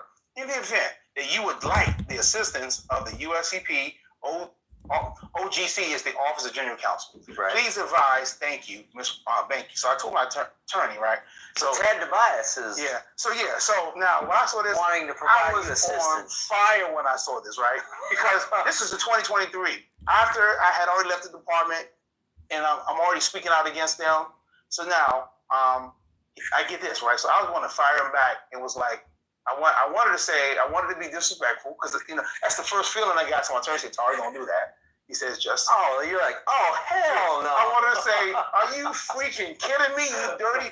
Yeah. So, but didn't do that. I think I just said, "Reply, thank you." And I was respectful. But when I saw that, I was on fire. But it was Lisa. I'm 99% sure it was Lisa Walters back in 2022. It was November of 2022 when they wanted to be in the room. I said, was she a deputy general counsel? She was Lisa Walters. On the time of this email, she was the senior counsel, Office of General Counsel. Yeah, so she works for Ted DeBias. Yes. Interesting. So it was her. So say her name again, Lisa? Yeah, her name was Lisa Walters. Lisa Walters? I think it was Lisa L. Walters. You just gave me a little homework assignment. Yeah. So, and I'm not saying she was part of the setup or the cover up. I'm just saying that she wanted me. She wanted to be in the room. I'm saying she might. It was an absolute no. Lisa N. Walters. N as in Nancy Walters. But no relation to Pelosi. Yeah. But they asked me to testify. They subpoenaed me. The AUSA. I went, told them what I saw. They didn't want my testimony. When did they give you the notification that they didn't want your testimony? I think after the interview. It may have been a couple weeks after the interview. And then I got in May. They said the defense wanted me to speak. And nobody subpoenaed me from the defense, right? So people get mad. Why you testify? Nobody subpoenaed me to do. Nobody subpoenaed me. So if I get subpoenaed, I'm not going to duck. I'm not hiding. I'm not going to a hotel. If I get subpoenaed, I'm going to speak. I'm not going to a hotel like Michael Byrd. Well, his situation, he was getting death threats, like horrible death threats. People wanted him dead. So, and you know, you and I, you know my position on that.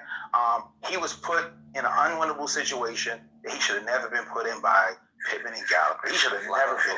And then when I was evacuating, you listen to the radio transmissions.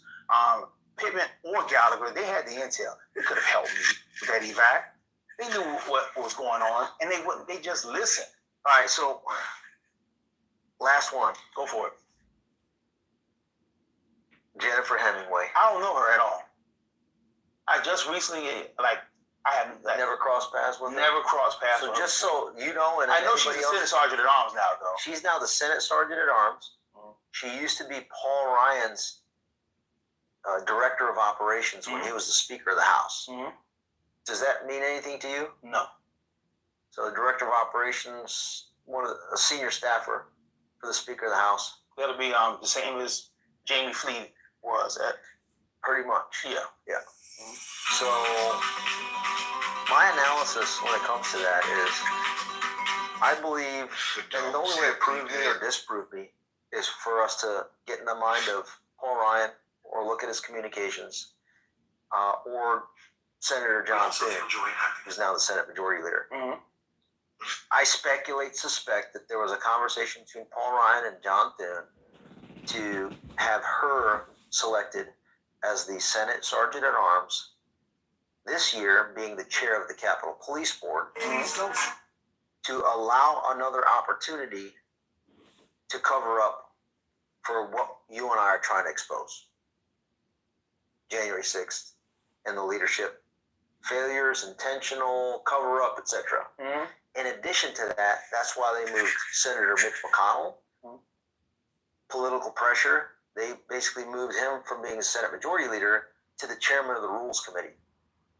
That's the committee that has oversight over January 6th, the Capitol Police. You think Mitch McConnell's going to do anything? No.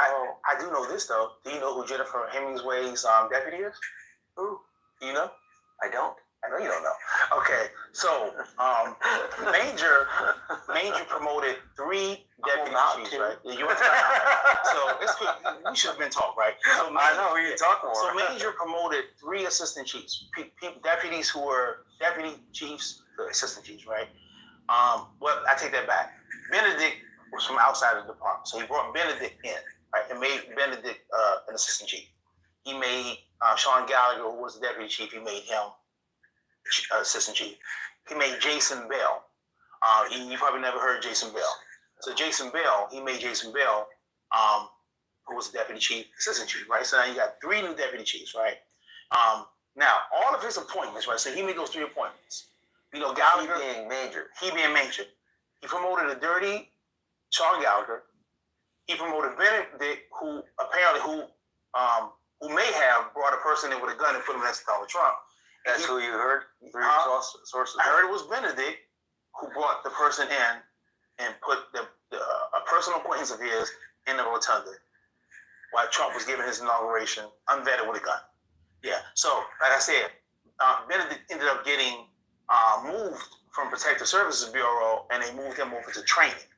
So, you know, so this training more important than leadership and criminal, you know, like the IED, investigations. Anyway, so you move him, and then you put a deputy chief, and you make that deputy chief, I guess, the acting assistant chief of Protective Services Bureau, and her name was Janita Mitchell. Slow down, name? Jenny? Her name is Janita Mitchell. Janita Janita Mitchell. Yes. And this is the thing. Janita Mitchell is super smart, very qualified, so I got no issues with that. You know, but still, she's still a deputy. You know, hopefully she'll get promoted to inspector. But assistant. But right now, but you move Benedict over. So the question is, why did you move Benedict? If they're trying to say that there's because the Capitol Police said the other day, there's no record of the gun incident in the rotunda when President Trump was speaking on his inauguration day, right? They didn't say it didn't happen.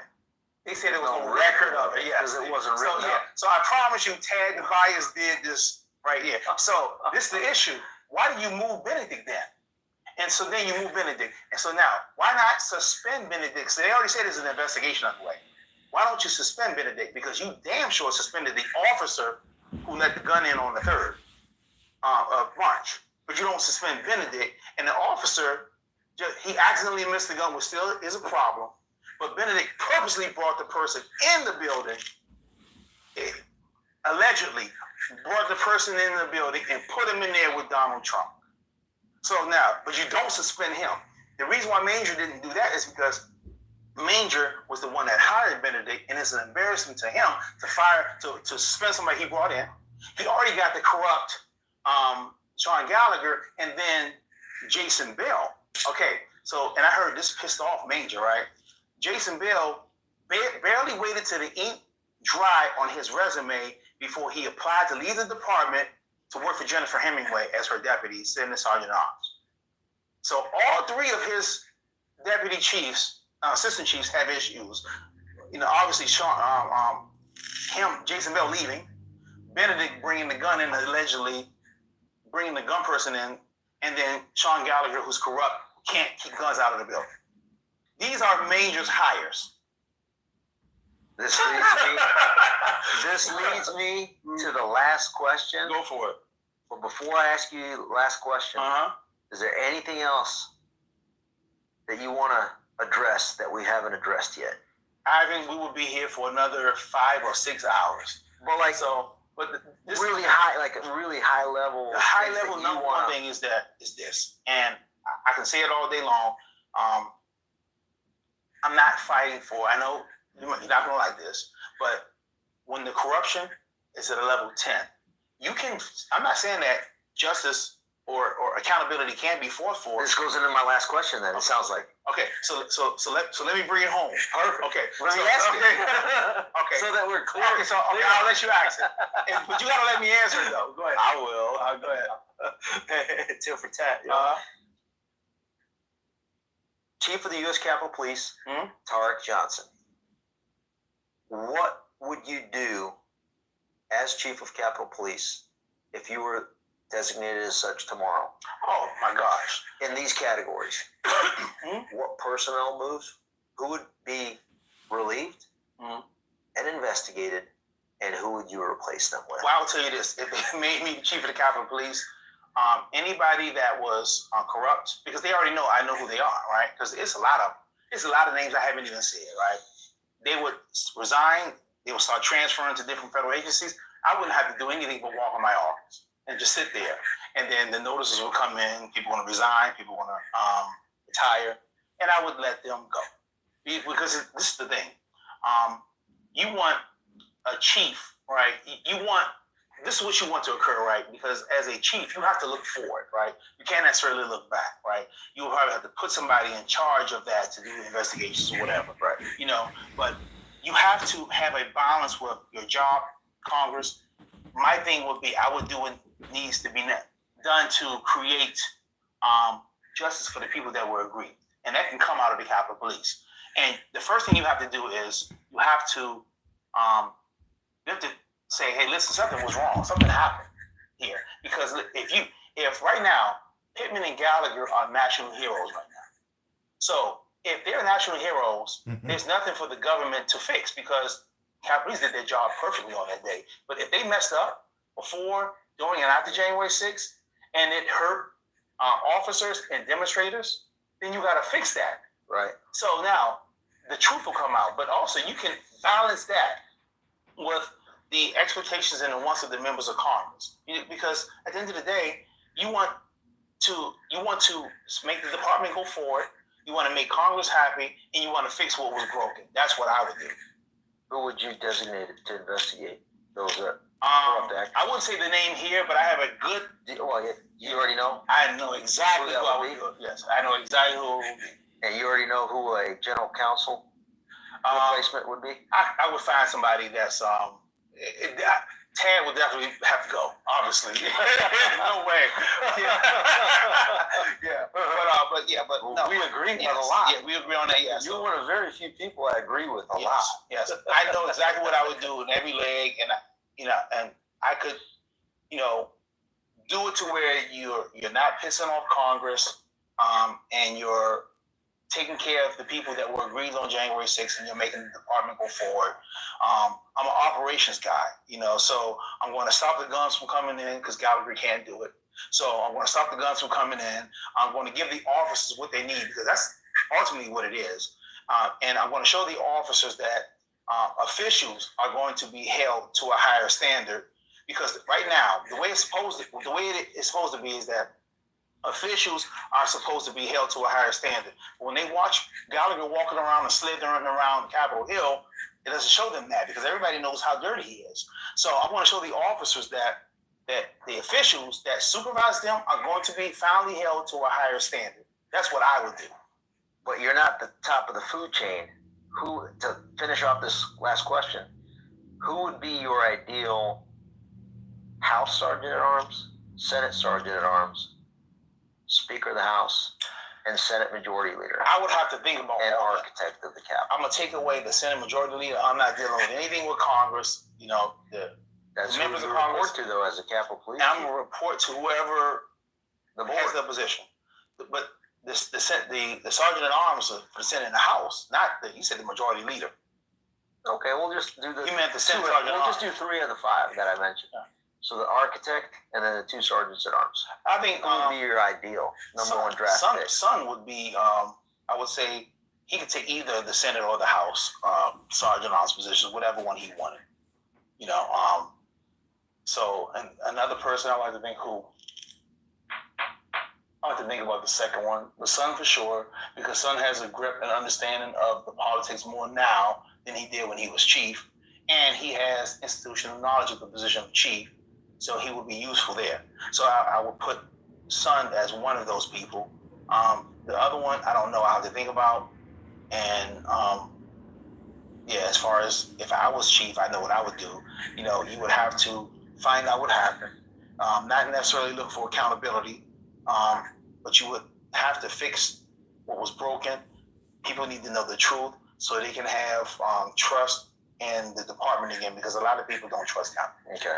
And do you have any other recommendations for Barry Loudermilk? I'll say just him keep doing what he's doing. I know there's so much he can do if he's getting pushed back. But like for me, like Congress, I tried not to be critical of Congress. Like I'll jump all over Liz Cheney and the other guy. Thanks to Baby. Yes. Kinzinger? Yeah, I love him. I beat them up on X all the time. Because if you're a former congressman, you're game. You're fair game. But if you're a current congressman, because I don't want to piss them off, because pissing them off doesn't help the cause. So I try to stay away from that. I try to focus on. I don't play by that rule. I try. Yeah, you don't. I do. I focus on. I don't discriminate. Yeah, you don't at all. I'm gonna focus on Gallagher. So Gallagher is my number one focus. Can't do it by myself, so I'm gonna keep talking. Hoping some people want to join the fight. Tarek Johnson, patriot, American hero. Thank you. You're going to go down as a very consequential figure. You have so far, and I think it's only going to amplify. And honestly, I could care less about any of that. I'm ready to be done with this, but I can't leave this fight until it's finished. Because and I had some personal conversations, and I was angry sometimes. And I wanted to say, forget this. This is some bull crap. But I can't get out. I can't leave. I'm here. I detained you. Yes. Tarek, I appreciate you. Absolutely, brother. Fantastic. That was good. That was very good. And are you aware that the United States Capitol Police's General Counsel, Tobias, in a transcribed interview, has attempted to invoke attorney-client privilege? Yes or no? Yes. And And if yes, did you instruct him to do so? No. Okay. Notwithstanding the fact that attorney-client privilege does not apply, in my opinion, in this case, because this is a legislative branch investigating a legislative branch entity, common law, established practice, and the Congressional Oversight Manual stand for the proposition that there is no attorney-client privilege in such cases. And notwithstanding that this committee or Congress might be the client as opposed to you in your official capacity, if you are in fact the client, would you waive the attorney-client privilege between you and lawyer Tobias? Yes or no? I trust his judgment on the attorney-client, the use of the attorney-client privilege. Do you understand that? I don't think it is your privilege, but if it is, it's not his privilege, it's your privilege. The lawyer doesn't have that privilege. You do. If it is in fact your privilege, would you be willing to waive it? I would take my attorney's advice. Well, it's a privilege. It belongs to you. It doesn't belong to your attorney. I understand that. So if he's giving you advice on that, that would be a conflict of interest for him. Do you understand that? You would need to get separate counsel for that. I deal with my general counsel all the time on these issues, and I trusted his advice. All right. I understand you trust his advice, but this is specific between you and he, and therefore he would have a conflict in advising you on this. I suggest you get separate counsel for that.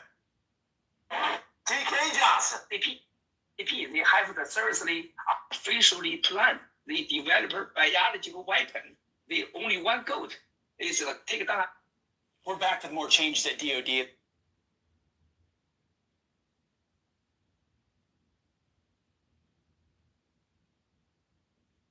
This time, an update on